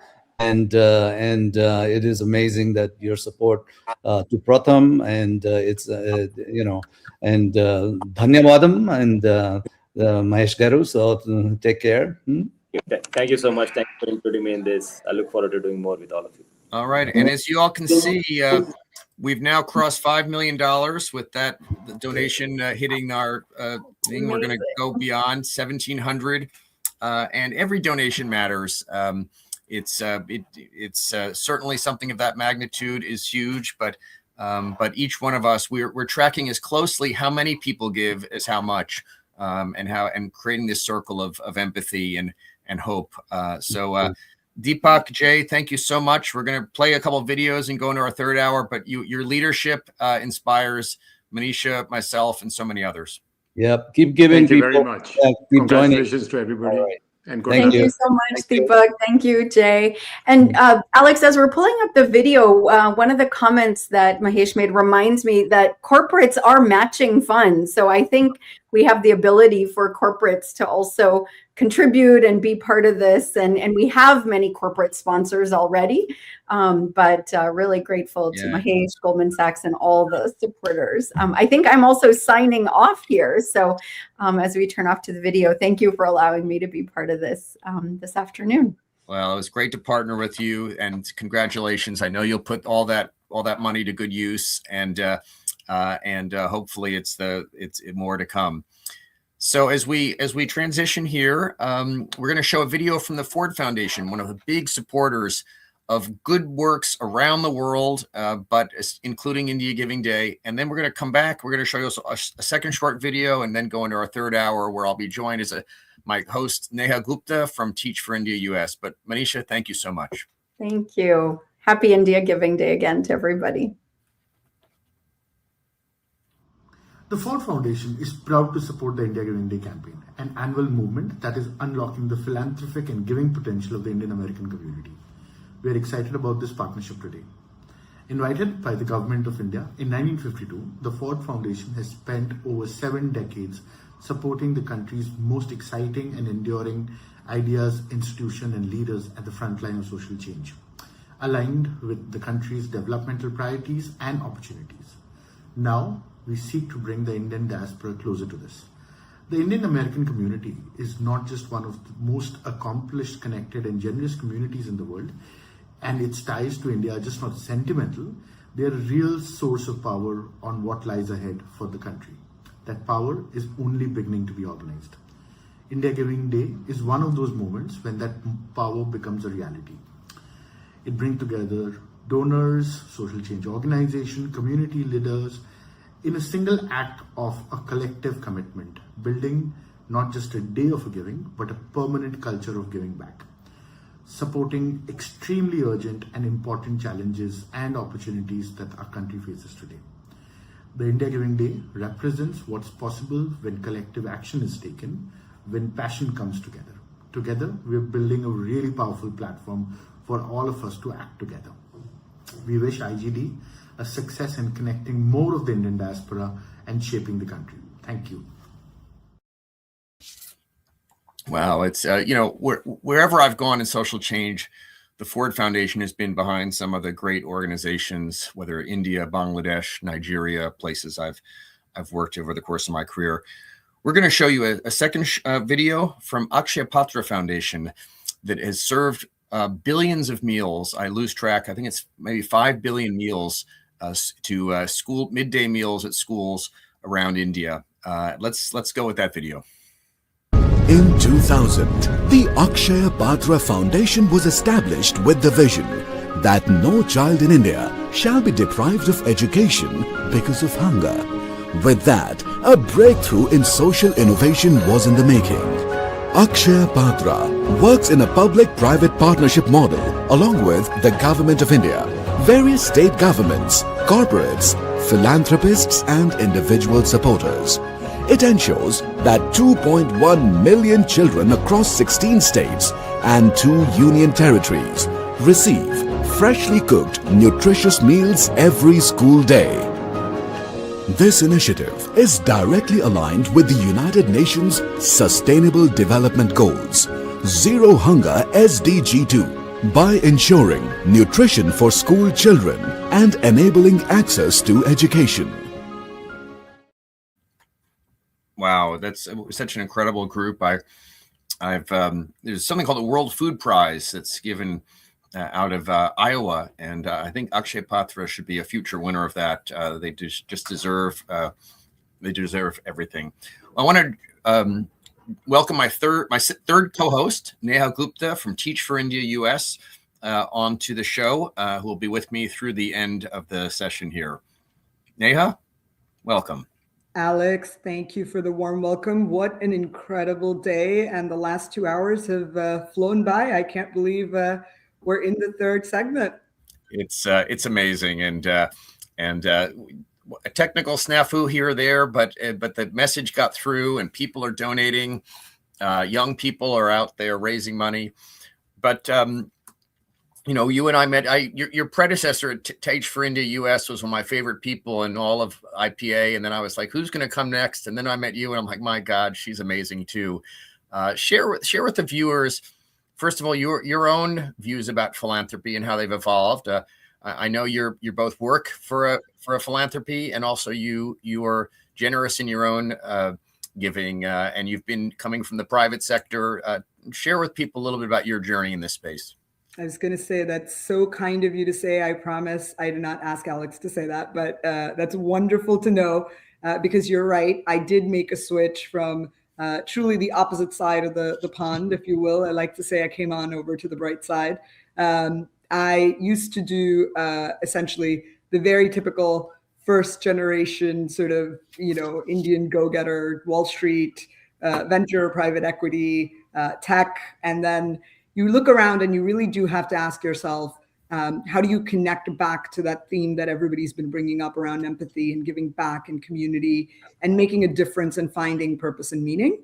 And so I'm happy to say that essentially I made the jump over and decided to go look for a problem statement I feel deeply about. My mom is a teacher, so education is near and dear to my heart. It's certainly been a huge part of seeing the opportunities I've been afforded compared to countless people I know. And the big determinant factor is the quality of education I was able to get and the amount of agency I was given, and people who can serve as a role model or a mentor. And so I was looking to find a way to scale that and deliver it back to India. And I spent about 2 years traveling around the world, asking a lot of countries in South Asia, actually, because I thought that's an area of high need. And you really come to appreciate that India is one of the most ready countries. It has very few barriers purely outside of financial access and talent access. The desire in the people to want to grow and change is materially there. So that's what brought me to Teach for India US, because I kept asking people along the way, give me good orgs that do amazing work in education at scale. And people either brought up Teach for India or brought up organizations that have been started by a fellow alum or run by it. So I'm like, wait, this thing seems like the mothership. So I call it serendipity, but here I am. Yeah. Thanks, Roma, for your comment. Very supportive comments from the Facebook comment feed. We bring them all in here, as many as we can. Sejal Desai had talked about in a session on Sree's show, she talked about not a midlife crisis, but midlife clarity. I'm not sure you're quite at midlife yet, but it sounded like you had some real clarity, and it led you to where you are now. And we're so glad you're part of our community. Tell us about the work of Teach for India and its partner organization, Teach for India US. People may be familiar with Teach for America, but translating that to India, tell us about it. Yeah, absolutely. Thank you for asking. And I am always surprised how many people within the diaspora are not familiar with Teach for America even. So I'll quickly just go over the model. It does a little bit of what I have experienced in my own life, which is really connecting some of the bright young people who want to change the world with the social sector and the low-income communities in India. So we do a 2-year fellowship and hire people out of multinational corporations, top universities, to basically come into a low-income classroom in these impoverished communities and teach full-time as teachers. And the incredible journey of that is not only does it give people a real opportunity to view these communities up front and up close and understand their problems, it really gives them a taste of the impact they can have. So 70% of our fellows actually stay back in the sector. And it's great to be building. Really, 70%? 70%, yeah. So you fall in love with the work, and I get it, because I can tell you I can't move to India, so that's why I'm not doing the fellowship. But you spend time in those classrooms, it becomes very real, the kind of impact you can have when you're somebody who knows about the broader world and the potential that lives within these classrooms and can connect the two. So that's what we really aim to do as an organization. We teach 33,000 students in urban slums every day in our classrooms. Wow. We have about 300 or so classrooms across 9 regions in India. And then we incubate leaders who want to do very similar things. So we actually have fellowships running across 18 other countries that we call as TFIX, or our extension fellowships, that do a lot of work in rural and last mile areas like Ladakh, all the way to Bihar's brick kilns. So the reach of our alumni movement, that 70% that stays in the sector, is now actually about 50 million children. So the scale and the multiplier effect is really what draws me to this work. Wow. Wow. You know, I know that, again, giving, we're tracking the number of donations as much as we're tracking the amount. And so if you give any donation of $5 or above registers as a new donation, we're just over 1,700. Hopefully we'll get to 1,800 and 2,000 soon. But some people that give large amounts, let's say 6-figure amounts, want to do it quietly. And you were telling me the other day about a donor who's committed around your India Giving Day campaign, a large donation. Share what you can about them and about this important gift. Yeah, I'm incredibly, proud of that support, because I think along with the rise of diaspora philanthropy, there's a rise of women philanthropists that are, bringing their success to the forefront by giving back in more sizable ways and writing bigger checks independently. And so this is a former tech CEO that now sits on multiple public boards, who has really felt the same thing that many of us have, which is education's been the key differentiator to their life journey. And so they have decided to invest back essentially a 6-figure gift. And they've been doing it now actually across multiple organizations. So I really give her kudos and a huge shout out for not thinking that there's a silver bullet answer to a problem the size of India's scale. And so it's really, really amazing to see somebody not wait till sort of that final stage, right, where they're done with everything, they're retired. She's very much actively out there changing the for-profit world, and very much actively trying to do the same for the nonprofit education world for India. Well, women philanthropists and Indian American philanthropists are changing the face of philanthropy here. Mackenzie Scott is just such an admiration for her. And I wrote an article in the Stanford Social Innovation Review. Perhaps our ambassadors can put it in the comments, but talked about kind of philanthropy 1.0, 2.0, 3.0, because we believe at IPA that philanthropy is a learned skill that can be improved through practice and study. And I just find women go up that, faster. They get to this kind of the most impactful and joyful end state. And I think we men have a lot to learn from them. So, but we have a lot of people to talk to in this hour coming up. I don't know if there are any you're most excited about, but M.R.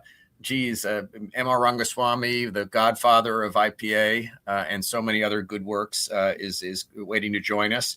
We're going to show a video of a group called Pallium, which is a group that works on palliative care. I have two aging parents who are at the final stages of their lives, and the end of life care is so important. I've just learned that very viscerally in just recent times. Anything, Neha, before we move to the video and then our next segment? I am so excited to talk to MR, because I can say, both as a beneficiary of the IPA, of making this transition into the nonprofit space, how powerful the coalition is to have as a community of support. But I think the palliative care organization is just an example of how broad the coverage of the kind of issues and challenges that society faces that are coming to bear with India Giving Day. So a huge shout out to the whole team putting this thing together. Fantastic. Well, we'll forego looking at the leaderboard. We'll do that a little later. Maybe we can update on the ticker, the latest numbers, or I'll look when we're seeing the video. But let's go to the video from one of the 51 great organizations, Pallium, and a video talking about their work. A million people with cancer and many millions more with other incurable diseases are in needless pain and suffering in India. They need pain relief. They need relief from other symptoms. They need psychological, social and spiritual support.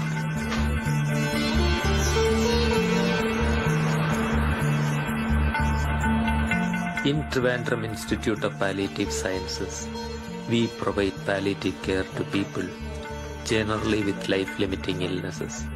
We try to provide care as far as possible in their homes, with outpatient and inpatient facilities to supplement it.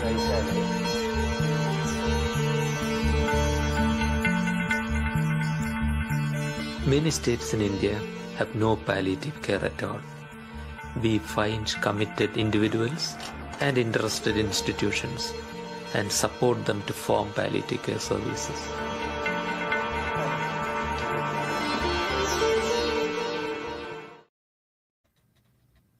Wow, it's such important work. It really is. And, it's a topic that many of us may not want to think about, or may not, may have the good fortune to not have to think about on a regular basis. But the fact that we have people mobilizing around this cause, I know whenever we get a chance to look at the leaderboard, you'll see them high up there on peer fundraising, just speaks to the kind of resonance that previously taboo topics even possibly might be finding their way to the mainstream conversation. There's a great article about how there's a foundation in France that made palliative care, was way behind a lot of other Western countries, and they caught up in the 90s because of work of one organization, and this is one that seems to be doing it in India. Well, let's bring our next guests, the M.R. Rangaswami and Dr. Nalini Saligram.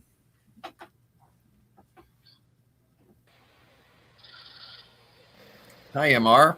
Hello, Alex. Hello, Hi, Neha. Alex. Hi, Neha. Hi, Nalini. It's wonderful to see you guys. Yes, it's really great. I've always thought of you as the godfather of IPA, but then I started thinking, Nalini, you're really like the godmother of IPA. You were there both there at the founding, and it's so amazing to have both of you. I'll just say, Nalini, well, you're the person leading Arogia World since it started. Amazing organization working on diabetes prevention in India. You chair our committee that plans our philanthropy summit. You play so many other roles, and you're a generous donor to the organization that you started. Tell us about the great work that Arogia does, and why you're and what new commitment that you are making to it today. So thank you, Alex. We're a small organization. We're less than 25 people. Yeah, we like to think we punch above our weight. We do diabetes prevention through healthy living, because we know 80% of type 2 diabetes is preventable with lifestyle change. It's not inevitable. You have to eat right, exercise, and avoid tobacco, and you can prevent 80% of the disease. So I took this upon myself to found this organization, and we picked diabetes, we picked India because of the huge need. India is the diabetes capital. And I felt my science background and my communications background could help in this. All we had to do was persuade people to change behavior. All we had to do was that. And it's a huge Herculean task. It's the holy grail of diabetes prevention, is to get people to eat right and exercise. Everybody knows that's what has to happen, but it's a very difficult thing. So we've gone about it. We work outside the doctor's clinic. We work in the community. And what keeps me going every single day is the potential for impact. We have reached 29.5 million in the first 15 years of this organization's life throughout India. But we can do 100 million, we can do 200 million, and it's not far away. So that's what, keeps us all going at Arogya. Wow. I have to say, Nalini, your energy is always infectious. So whenever I've seen Nalini live, I'm like, I know we're going to defeat diabetes for sure. Yeah. When I'm in a retreat with Nalini, I do not need any caffeine in the morning. I just need off her energy. MR, I met Nalini at one of your convenings at Indiaspora, and Indiaspora incubated IPA for years. You're part of so many good things. You bring so many people together to do good. Tell us about why you've committed this part of your life where you could be sitting on beaches and sipping margaritas after all the success you've had as an angel investor, and that you do all this amazing work you do. Thanks, Alex. Thanks, Neha. Thanks for having me.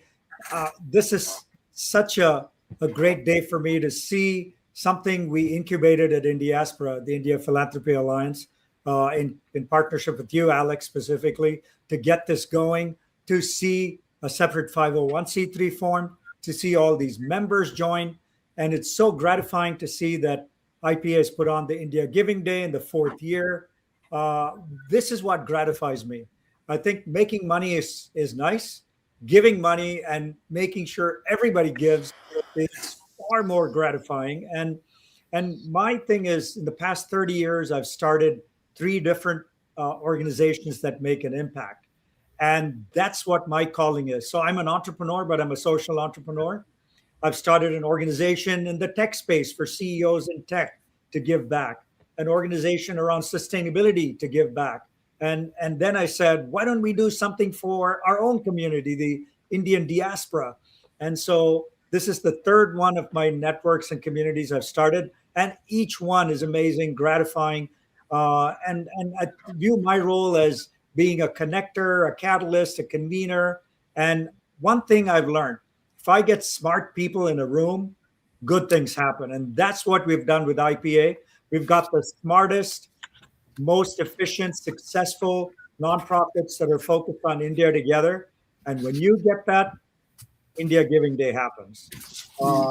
That's how I view it. And I know I think $5 million has gone in so far. God, we got to double that. We got to hit that 10 million mark if we can. There's still many, many hours left, but it's so great to see the number of donors and the 51 causes.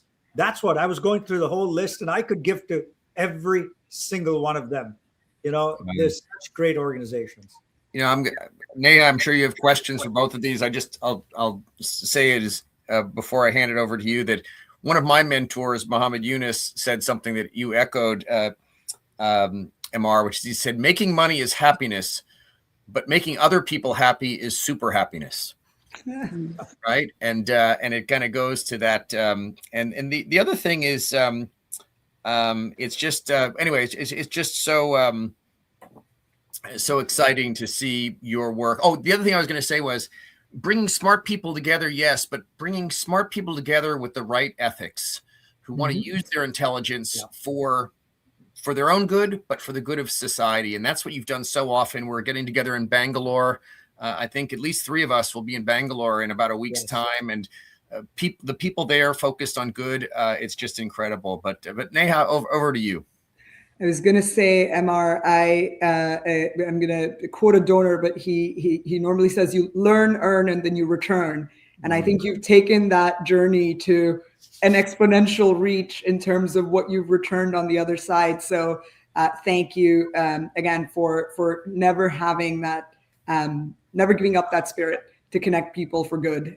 It's come a long way to benefit me, certainly, as I've come into the sector and become a part of the diaspora philanthropy community. But I'd be curious to hear from your perspective on, we are at this juncture where there are generations shifting, and there's a lot of conversation. There's obviously a lot of global unrest in different shapes and formats. What's one thing you would ask the donors today that became a part of India Giving Day, maybe the donors that are considering it and will join before the end of today? What's one thing you think they should just keep at the center of their focus in making their decisions over the next couple of months as they look at the landscape? Yeah, I would shift your approach of learn, earn, and then return to return right from day one. Because I've met 2 billionaires who are all part of the diaspora community, and their regret has been they didn't start early enough. So I would say, I tell young people today, just give, even if it's $10, like they're doing at India Giving Day. It kind of builds that habit of giving back. And I think the other point you hit, Neha, was how do we involve the next generation? And I think things like India Giving Day do that, because the next generation of Indians are working at Google or Microsoft or a hot AI startup right here in San Francisco, where I'm coming to you from, right? And these are the people that can, just go online and put their credit card and they're done, and they have this feeling that they've done something. And so part of this India Giving Day, I think, is to reach out to the next generation of people. My generation might just prefer writing a check or putting it on a credit card and mailing a receipt and stuff. This generation just wants to do it immediately. So maybe next time we have a phone app for India Giving Day, they just go in and do it, anytime, not just on this day, but any day. Why don't we keep India Giving Day alive for 365 days till the next one shows up? So just a thought, guys. I always like to expand the envelope, but why not keep this alive and keep it going for the full year? And then we start the clock again next year. I love it. I love it. We actually had a holy event in honor of India Giving Day in New Jersey last week. And to your point about involving young people, we had attendees ranging from 3 years to the absolute other end of the spectrum. And, we were just having this conversation that kids need to see their parents be philanthropic and to have these conversations and to be a part of these kind of forums. So it becomes a muscle. So to those young people, thank you for everybody who's given. To those watching that haven't gotten there yet, we don't have an app yet, but please go ahead and make the most of the opportunity, as Amar said. And I love the energy. Yeah. 10 million, here we come. And our next panel is actually with young people, and also we had some recent new additions to our IPA board, and Neha, you were one of them, where I think brought the average age of our board down probably by 5 or 10 years. But brilliant people, and Nali and I, we were sitting around with you all at our last retreat and saying, my God, the future is here in IPA and in philanthropy. Nalini, any final thoughts? Yeah, thank you. I just wanted to pick up a little bit on this young people's energy bit, because that has been very inspiring. This whole India Giving Day collective giving experiment has been inspiring, and it takes time to grow, but it's been really wonderful to see this movement building. But today, I want to comment on 2 young people in the Arogya peer-to-peer fundraisers page that have really inspired all of us. My entire board is behind this, but what was inspiring is there's a high school student called Tommy Gill who went and got his entire school to become a peer-to-peer fundraiser for us. They are somewhere in the 1 or 2 position to be the highest number of donors, but they've really gone out and mobilized, and this was unprompted by us. So I've been really, this is leadership to watch. Amazing. And then a 8-year-old girl gave her savings to the Arogya movement. So 8 years old. Wow. So she's a peer-to-peer fundraiser. She started a club. So I'm really inspired by that. We also had young people in our Samosas and Mimosas event in New York City last week. And that was also really great to see how many young people are willing to live a life of purpose, even while they're climbing the corporate ladder or going to school or college. So it's really wonderful to see that. Oh, Nalini, MR, thank you so much. MR, did you want to get a final word in? Absolutely. Like I said, a couple of things that are on my mind really is this is the time, like Nalini said, the 8-year-old is giving back. So, which is so inspiring. And today I just met with a lot of people in the San Francisco area here, and they're all ready to do something more. There's this yearning with the next generation to really do something. And I think people like the IPA can really move them in the right direction. So kudos off to all of you at IPA. And of course, Indiaspora is also part of IPA. So kudos to everyone involved in this, and wishing everyone the best. And there's still time to give back. So I'm pleading with everyone at this point, make that ticker keep going up and up and up. Thank you. Thanks, Imar. And, Sanjeev and Shobha are such great leaders in our community. Thank you for bringing them in. And we'll say goodbye to you now and move to our young youth panel. But thank you so much for being with us. Thank you. Thank you both. Imar, it's great to be with you. Thanks. Thank you. Bye-bye. Okay. Oh, that was pretty good. Nalini, I'm with you, but there we go. Okay. I was just saying, much like Nalini, we got $1,000 donation from two sisters who are 9 and 13 today. Goodness. And to your point, those are just stories that remind us that we underestimate children, and we should learn from them more often, which I know is going to be a bit of a theme for our next segment, but I won't jump ahead.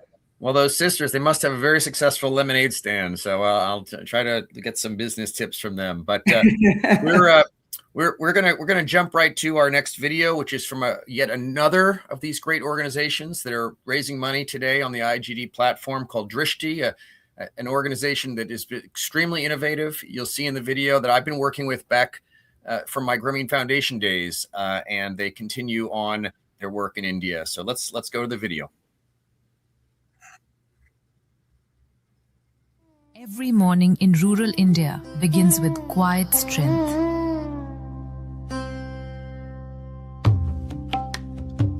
Women rise before the sun, not just to care for their families, but to build livelihoods, sustain villages, and shape futures.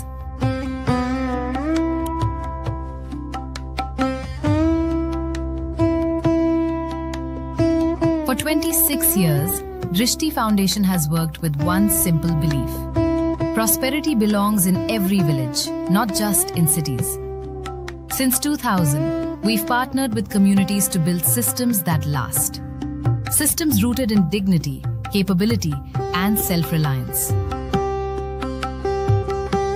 At the heart of our work is Swavlamban, self-reliance built through shared effort. Rural communities are not waiting to be saved. They're waiting for the right pathways, skills, capital, markets, and trust to unlock their own potential. Wow. Amazing. So many options, so much going on. For anybody who is undecided, I hope you will do what I did, which is go pick a couple of organizations you like, but then also donate to all of them. So if you haven't, right on the live stream page as well, you can see that IPA has done an amazing job of making it easy by creating a cumulative fund where all donations will be distributed across all 51 organizations. So I'll make my plug right on top of MR's. Right. Well, good. We're just approaching 5.2 million. But let's bring on our next panel, which is two winners of a winner and a finalist of our youth essay competition and a young staff member for the Sehgal Foundation. Let's bring them right on.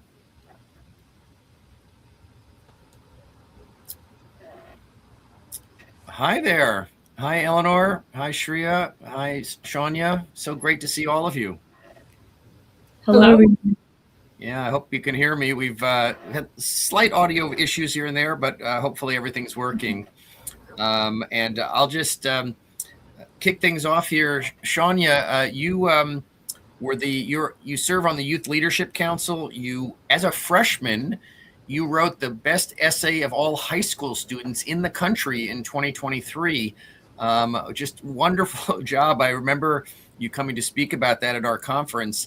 Shania, could you tell all of us and the viewers what you wrote about and what you're passionate about?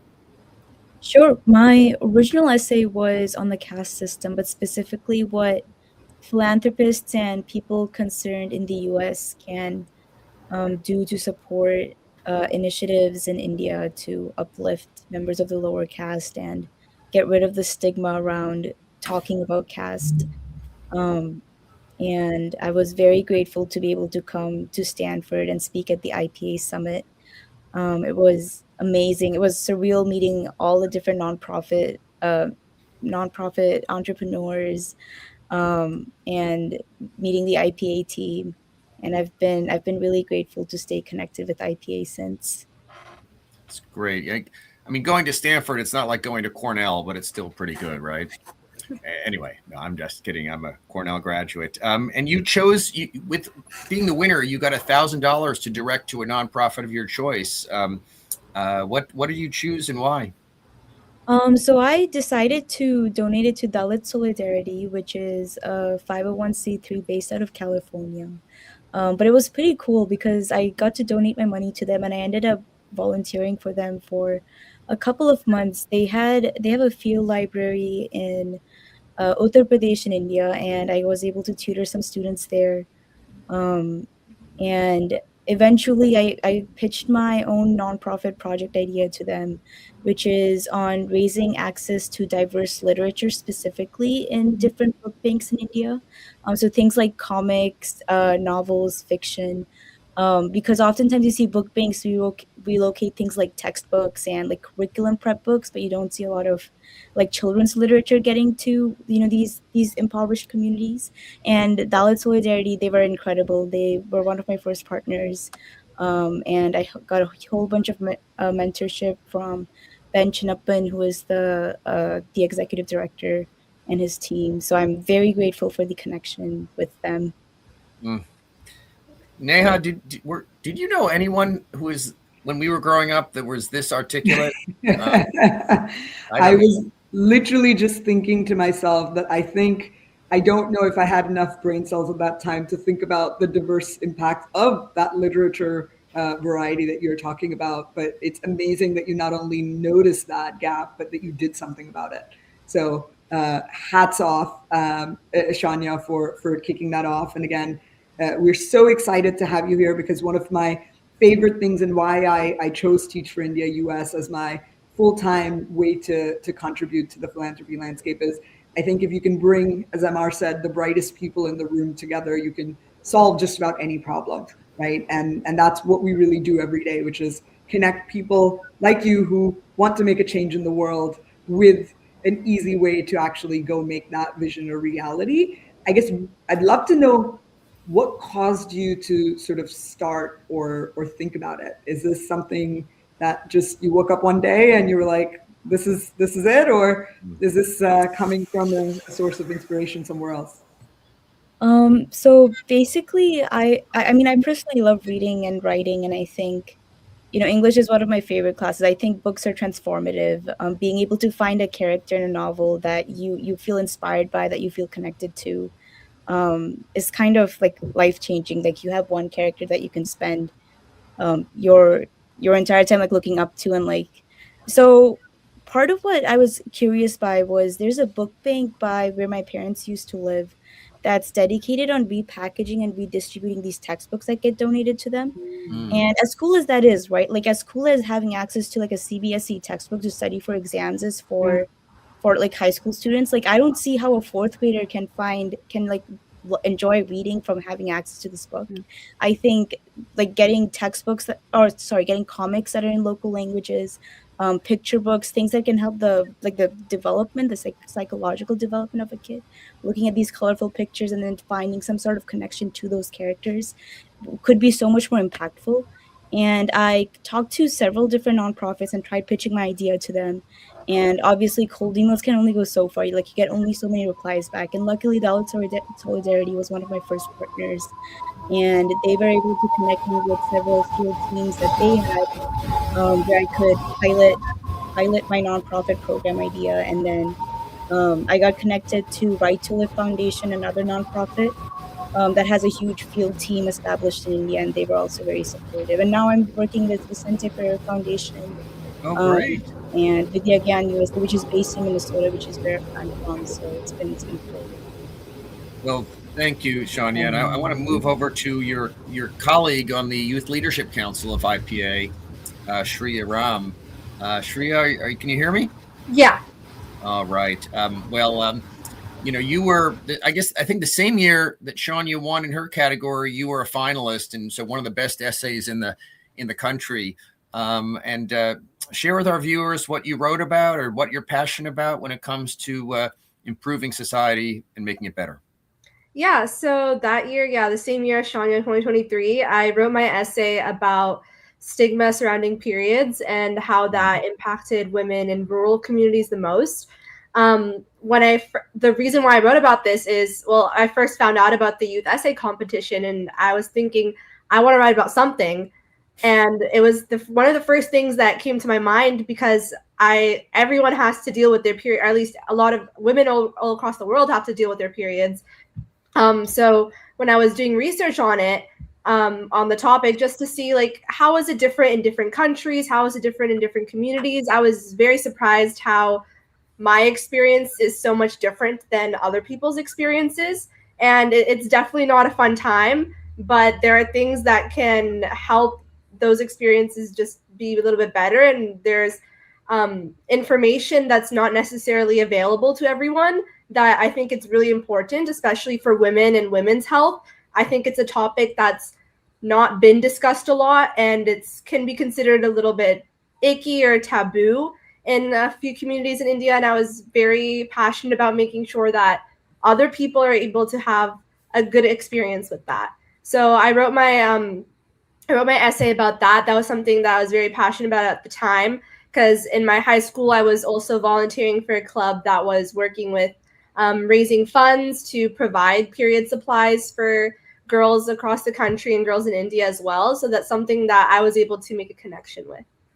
Well, that's fantastic. In every generation, we kind of get rid of certain taboos, and it just takes courageous people who will confront them. In my era, mental health was taboo, and I was raised by a family of mental health professionals. So it wasn't taboo in our family, but you go outside of that, and now it's so much less. And you're doing that for a very vital issue in India, and I really salute you for that. Again, Neha and I and all of IPA, we read your essay. We felt just so impressed with your level of thinking and what you're going to do in the world that you're inheriting from my generation. You're going to make it so much better. So thank you so much. I know, Shreya, I have to say, I loved how you started, which is that the essay competition kind of forced you to really think about what matters to you. And then you found it, and it's so evident from how you're talking about it, how passionately you feel about it. And by the way, I think almost all women listening to this live stream are probably nodding their heads along, because it kind of navigating it in adverse circumstances is probably the least favorite thing any of us can imagine. So major kudos to you for picking that as a place of passion. When when you think about the essay competition or journey in philanthropy, do you find in that process that you are able to see very easy ways to kind of share the same passion with your peers? I know you're part of the Youth Council as well, but would love to get your reflection on how do we get more young people into the mix, feeling very much the kind of passion you and Shania embody? Yeah, I think one of just the biggest things is to have these conversations like we're having right now, because I think a lot of people, even as myself, we're aware that there's injustices around the world. We're aware that there are some people who don't have the same privileges, but as a student, we're not necessarily aware about what we can do. Sometimes the mindset is just, I'm not making money. I'm still going to school. What can I contribute to help these injustices? And how do I even do that, even if I wanted to? So I think opening up those conversations and having just brainstorming with peers to figure out what little or however great you can contribute to a cause. I think that's very important, because sometimes I think the hardest thing is just direction and finding out where to go. That's an amazing point. As we've been talking, we're just on the cusp of $5.2 million raised. I think we probably accelerated from hearing from you and Shania. I want to bring Eleanor into this conversation. You've actually been a judge for the last 2 years for the Youth Essay Competition. You've recently organized 2 successful events, one youth-focused for around India Giving Day, and you're the Northeast representative, U.S. fundraising and partnerships for Sehgal Foundation. We just saw Jay and heard his big announcement from his uncle and aunt's contribution. Tell us about what it's been like to be a judge and what it's like to organize these events to try to bring this community together to move forward on the philanthropy front. Yeah, I mean, it is. We have two fantastic representatives here of how high quality the youth essay competition is. It is, very inspiring. I think to see the variety of topics, but also the level of passion that the students bring to the competition. And so, it's been really inspiring. I think, the contest is a great platform not only to empower young people as future leaders, but also to make them feel empowered in their position as current stakeholders in the issues. Especially around the world and in a variety of countries, but especially in India, over half of the population is under the age of 25. And so I think there's that sense of relatability where young people realize, these are issues affecting their peers. These are issues they're not only going to inherit one day, down the road when they feel they are more prepared to contribute to the issues. These are things that they can do something about now. And so, it's incredible to see, I think some of the solutions the students propose in the essays, I would never have even thought of. And so it's cool to see the creativity that students apply. And super inspiring. We're running a little short on time, and I'm sure Neha has a lot of questions for you and the others, but just in closing, what's the favorite part of your job? Not everyone gets to work in this sector, but many are just, volunteers, donors, ambassadors, peer-to-peer fundraisers. What do you like best about what you do day to day?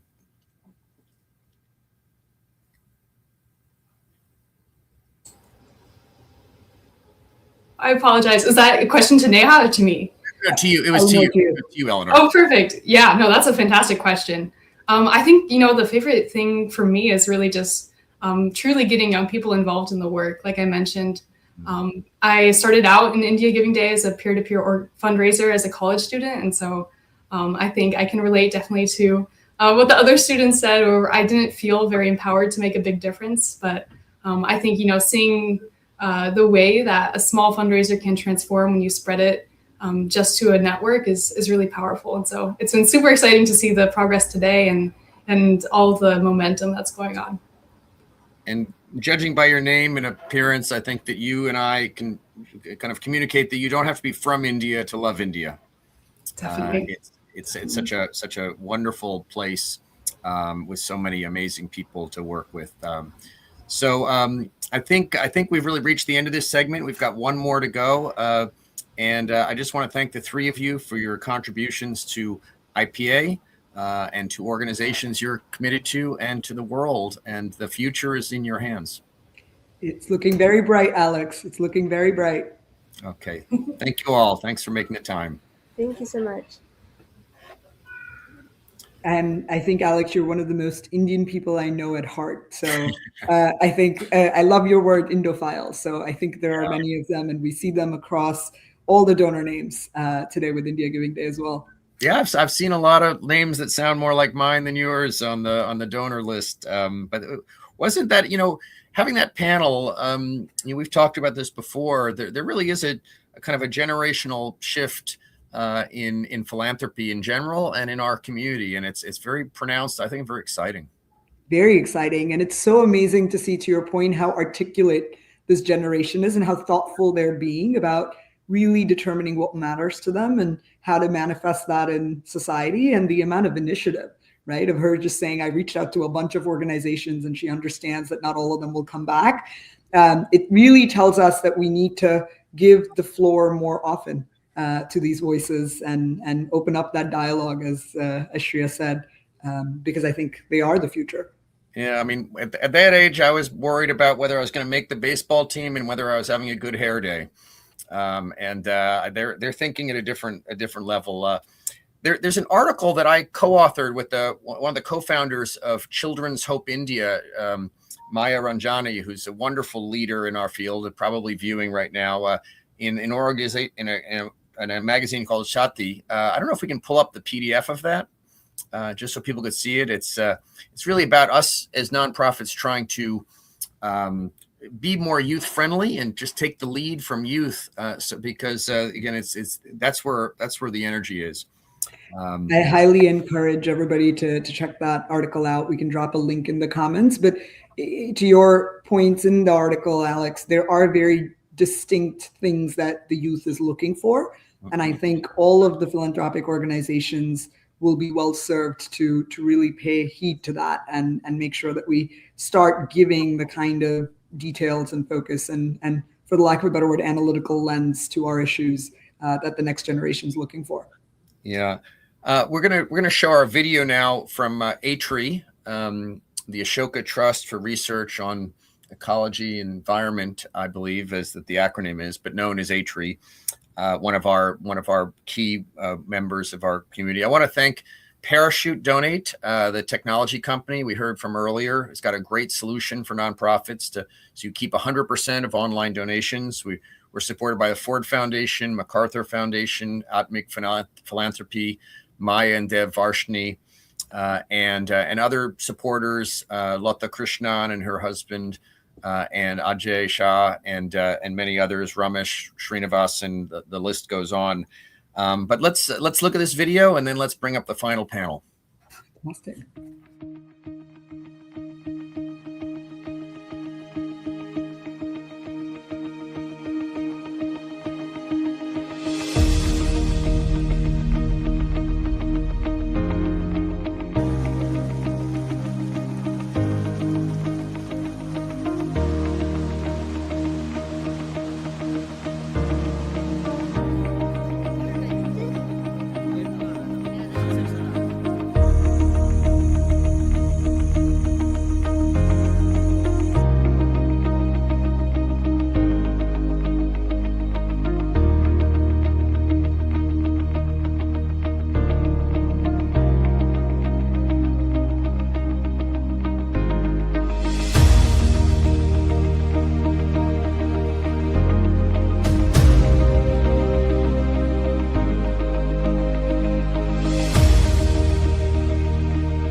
Oh my God, what a video. Yeah, the ATREE was voted once. I think the University of Pennsylvania is one of the 20 most influential think tanks in the world. So this is the article we were mentioning here, how young diaspora donors are reshaping giving to India, and you can find that online.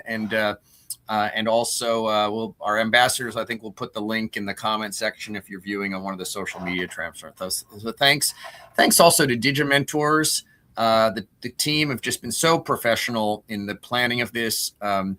In just a matter of weeks, it's really incredible what they've done. Neha, you just have no idea how amazing it's been to work with these people and just set you and me up for success in these sessions. There's so many moving parts in the green room and everything else, and everybody's tech always has surprise last minute things. So they really have been incredible. And Alex, a huge shout out to you for thinking about the idea. because I think the engagement is something that the community as a whole is seeking, and all the madness that it takes to put this together, I think the outcome is this great dialogue that we're seeing emerge all across. Yeah, well, I came up with an original idea, which was a lousy idea, but the kernel of a good one. And team members like you and Sehgal helped find that kernel, and we turned it into India Giving Day Live. So let's bring on our last panel, Simi Shah and Shreya Agarwal, two incredible women who are going to help bring this whole thing together. Hi, welcome. Hi, Alex, Neha, Simi. Nice to meet you. Hi, everybody. Nice to meet you, Karya. Excited to be here. Yeah, we're so excited to have you, and boy, there's just so much we can talk about. But Simi, why don't you just start us off and tell us about your whole thoughts about philanthropy and why you've kind of joined forces with us. Yeah, absolutely. You know, I was reflecting on it earlier this week, and when I was in high school, my junior summer, I had the opportunity to go work at a community hospital in India. And it was the first time that I'd really been given the opportunity to engage with giving back with my family's ancestral homeland. Like, obviously, I'd grown up in the culture. I'd grown up in a very robust South Asian community in Georgia, but to engage at that level was so meaningful. And I feel like in the last decade, I've seen how that's continued to shape the work that I do today with South Asian Trailblazers and the impact that it's had. And I think this responsibility to give back, sometimes society conditions us to believe that it's something that we should do later in life. And I learned at such a young age that that's not the case. And so when I saw this initiative that brings what is a very vast and diverse community together to give back across so many different humanitarian efforts and causes and incredible organizations, it just felt like a no-brainer. You know, as fragmented of a community as we are, we're very rich, we're very diverse. It's always incredible to see moments where we can come together to support the collective progress of India and our community at large. I love it. I was just gonna say that, Simi, I can't echo your sentiment enough. When I switched over, people are like, wait, you're going to go from being a tech CEO to being a nonprofit executive director. Are you sure now is the right time? And I think my response has always been, it's always the right time. You know, go chase your passion and give back in whatever way. So it's lovely to have you on board and really be the embodiment of that spirit. Yeah, thank you for having me. Yeah. Shreya, let's bring you in here.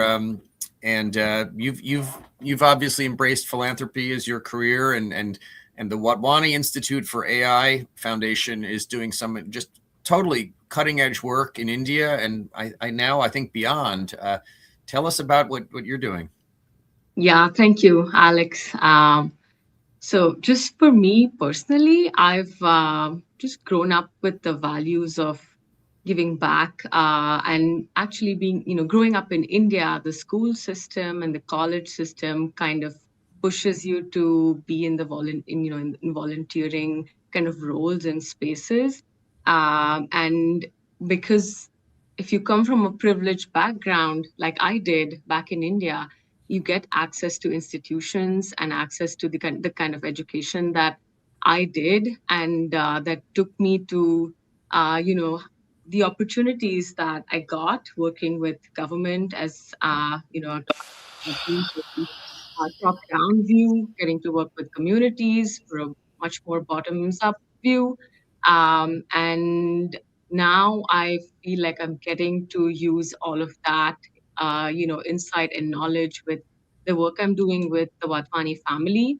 The family has kind of, generated wealth through technology. And so their kind of giving back comes, they think that technology has that power to bring impact into communities in a way that, is very, very, can be life-changing for communities. And so what we've been doing is building capacity using technology within government to deliver social welfare services. So whether that's healthcare, education, or agriculture in India, we've been working closely in partnership with government, in partnership with academic institutions, as well as other nonprofit organizations to build tech. And at this point, we're actually talking artificial intelligence. And that's something that we've seen in the corporate world, big tech.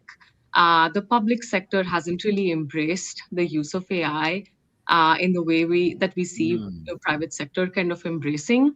And that's a piece that we have kind of been advocating for, and also not just at the policy level, but also at the building from scratch. So using existing open source models to build technology and work with government to integrate that within existing systems, and then kind of train whether it's government officials or frontline workers to adopt that technology at scale. And I frankly used to be a bit skeptical, of how that translates to last mile impact, because these efforts are very systemic in nature. We're trying to change a system in the way it is set up, and that can take some time. But it's only been 5 or 6 years, and now we are getting studies from most of our programs across India that are showing massive impact at the last mile, massive adoption, whether it's ASHA workers, teachers in schools, or farmers. We're seeing usage. People are, both anecdotally and through our data collection and research efforts, we're seeing a lot of change on ground. So that for me has been heartening.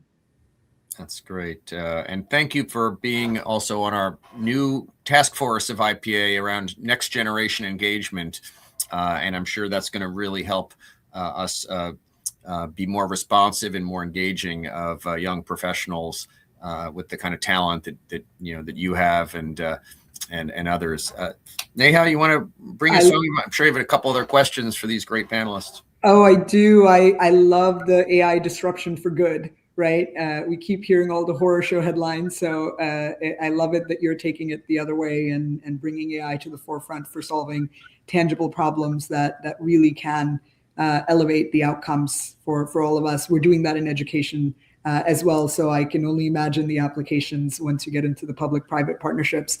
One of the things, Shreya, that I would love to have both you and Simi weigh in on, and I've got my eye on the time, so that's why I'm combining the questions. Sorry, we can go over a couple minutes. Okay, fantastic. There are a lot of people, like and dare I say it, like us, right, that want to do good work or that want to drive change. What do you think is sort of usually the biggest barrier, and what's something that's helped you overcome it, or what's something that you encourage them to take away from here and kind of think about in starting somewhere? Shreya, maybe you can kick us off. I can go, yeah. So I studied economics as an undergrad. And, after that, like, people take different career paths. Some of my peers went on to, take corporate jobs, whether it's consulting, tech, and few of us landed up in sort of this world that, we're talking about. And I guess since you asked about barriers, big one is obviously potentially, doesn't have to be, but pay, because in the sector there can be, because it is driven by philanthropy and charity.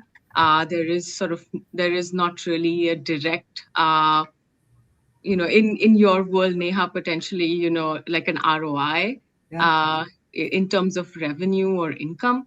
And so that I have seen my peers feel frightened by, although I have to say that truly is changing. And now philanthropy is also moving towards, I heard a panelist earlier talk about social enterprises. MR was talking about being a social entrepreneur. I think that is a very exciting kind of niche way to change that. And also, the sector is increasingly recognizing the need for talent that is, up there in terms of the institutions one has been a part of or where you have studied. And so that is being recognized as sort of built into the philanthropy. And so, yeah, I would say that for me was a big one, but I'm really seeing that change, which has been great to see. Couldn't agree more. And I think I love the fact that you called out that there are shades and stepping stones to it if that's somebody's big barrier. Simi, your thoughts? Yeah, absolutely. You know, I think we sometimes live in a world where we think that we have to be empowered by age, position, title, platform, some arbitrary demarker of authority to be able to make a change. And I think that notion is something that we all need to strip ourselves of. Any single person can get up and make a change tomorrow. You can donate $1 to this campaign, hopefully more. You can wake up and go volunteer in your local neighborhood. You can call someone, help a friend, do some simple act of kindness. I don't think we need some specific, there's no point where you have to wait to start. And I think sometimes, especially young people, feel like, well, I'm not empowered to do that. I don't have the authority to do that. I need to wait till I get this title. And I think that's just a false notion. Anyone can wake up tomorrow and start and make a difference. And it's all just about seeing something, doing something that's close to your heart, doing it with the right intentions, finding support if you need it. And there's a whole host of people, I'm sure many who are watching this right now, who will be ready to give it. Simi, you know, we're just winding down here. I feel like we've only just got it started, but you know, part of it is, you know, to go and blaze a new trail. Is, you know, am I old enough to do this? Am I, you know, and you're saying just forget all that, just go for it. And the other thing, if I look at myself and others around me, also sometimes there's that fear of failure. That what if I try this and it doesn't work out and it's almost kind of public, and you yourself and people around you in your network have pushed through that. Any advice to someone who's thinking of blazing a trail for public good and public interest, but dealing with it, you know, that fear of failure and wanting to push through that? What advice would you have for them, given your vast experience? This might be a hot take, but I think trying and failing is so much better than never trying at all. Like, never trying at all, in my opinion, is a little more embarrassing. Like, to go through life with that what if question for the rest of your life is so hard. And I always tell people this, and to a lot of the students and others that I mentor, and I have this conversation with my peers, it's like, nobody is watching that closely. Everyone is really wrapped up in their own world. And if you make some modicum of a difference in some step out there, like, that is leaps and bounds better than never trying at all. And 9 times out of 10, no one's even going to remember if you fail. And you learn so much from failure. Like, it's just setting you up to succeed on your next go around. So I always tell people, I'm like, push through. Don't wait for things to be perfect, to be the right age, to have some sort of title to start, because otherwise you might never start. And what a loss that is for all of us, for all the ideas and vision and amazing things that people could be putting into the world today. All right. Well, Neha and I are going to give a little final session here, and but either of you, Simi, Shreya, any final words before we sign? Honestly, I just want to congratulate you, Alex, and even Neha. You are at this point, this whole conversation that, I've been following the last few panels. Really great vibes, great energy, great momentum. It's so exciting to see what this day has brought, and the money is just cherry on the top. So there's like more money for more work. So that's always exciting. Yeah, go ahead now. No, I was just going to say, I think we took Simi's advice and we decided to try. And if we were going to fail, it's okay, but we were going to try. So kudos to Alex for that. You definitely didn't fail. I saw that number flashing across the screen. No, Alex, Neha, I think this is amazing. I think everything that the India Philanthropy Alliance is doing is amazing. It's such a testament to how far our community has come, where it's going, the momentum we have. So thank you for having me. Thank you for putting this on. And I'm so excited. Here's to the power of us. All right. Thanks for getting the word out there, both of you in your different ways. And we'll hopefully see you next year and many times in between. Thank you. Thanks. Thank you. I was going to say we ran out of time. There's so many favorite failure questions I want to ask, but that's okay. I wrote a whole book about things that I'd failed at and learned from, but that's for another live stream. Any final thoughts? We've got a last little video of a donor who made a commitment to one of our members, Akanksha. But any final thoughts as we come to the end here, Neha? Thank you for doing such a great job, bringing great energy. You know, 3 hours of this, your energy starts to fade, but you helped get me through it, and I really appreciate all you brought to this. No, the sentiment's very mutual, Alex. I think, there are 3 big takeaways I've kind of walked away with. So I'm a big fan of, you don't really learn from the experience, you learn from reflecting on the experience. And if I think about the last 3 hours, there's this consistent theme of empathy as a muscle, right? And I think we need to really take MR's conversation at heart, even if we may or may not have an app that's open 365 days a year, to look at India Giving Day as not a once a year episode in each of our lives, but to look at philanthropy as a daily practice, and have it be that sadhana that was referenced earlier. I think the second big take, I hope all the amazing young people we saw encouraged anybody who's thinking about getting involved to tap any of the 51 organizations or IPA itself and get involved and get started on their journey. And then I think the third biggest is, oh my goodness, hats off to you and the IPA team for pulling off today and going from strength to strength. This is my second India Giving Day, and it's already looking so much of a diverse experience than last year. So kudos for always thinking of something new and exciting to keep the diaspora moving. Well, thank you, Neha. Meenakshi Mahajan was really it was just the workhorse, made all this happen, just worked day and night and to do this. She's been in the background and troubleshooting everything with and of course my colleagues Dana and Peg as well. I want to thank our sponsors and Parachute, Ford Foundation, MacArthur, Atmic Philanthropies, the Varshney family from Texas.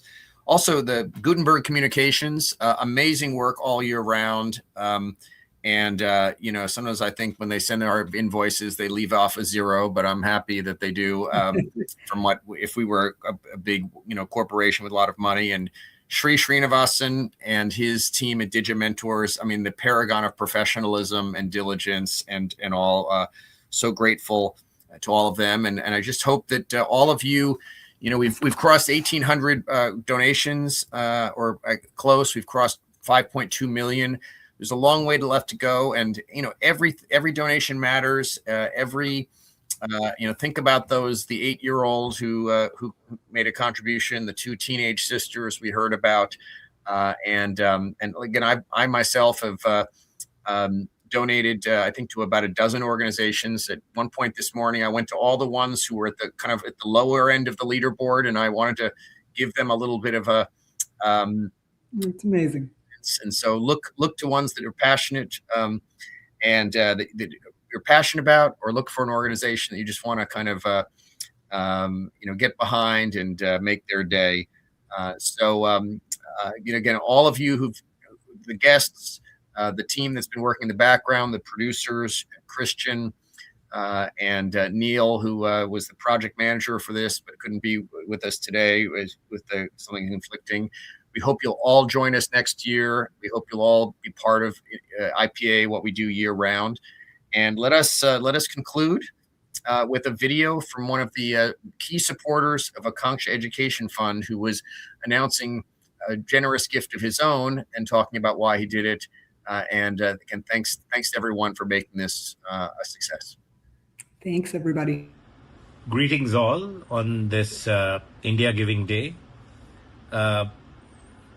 It was about 10 years ago when my wife and I visited an Akanksha school for the first time in Pune.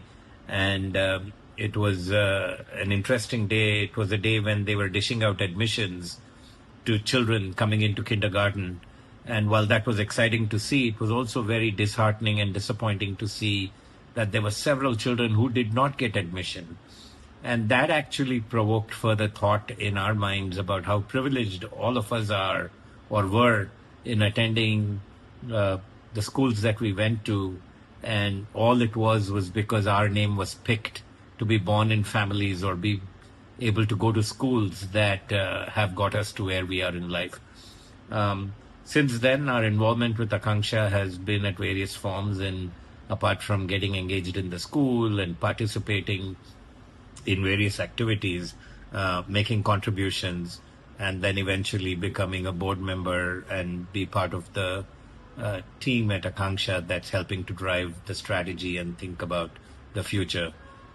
We continue to remain excited about the organization, not just because of the fact that it helps lift children and families out of poverty, and clearly we believe education is the single largest tool to be able to do that, but also because of the people behind it, the commitment that the people and the management team and the teachers and the staff that continue to toil every day to make a difference in the lives of so many children and families.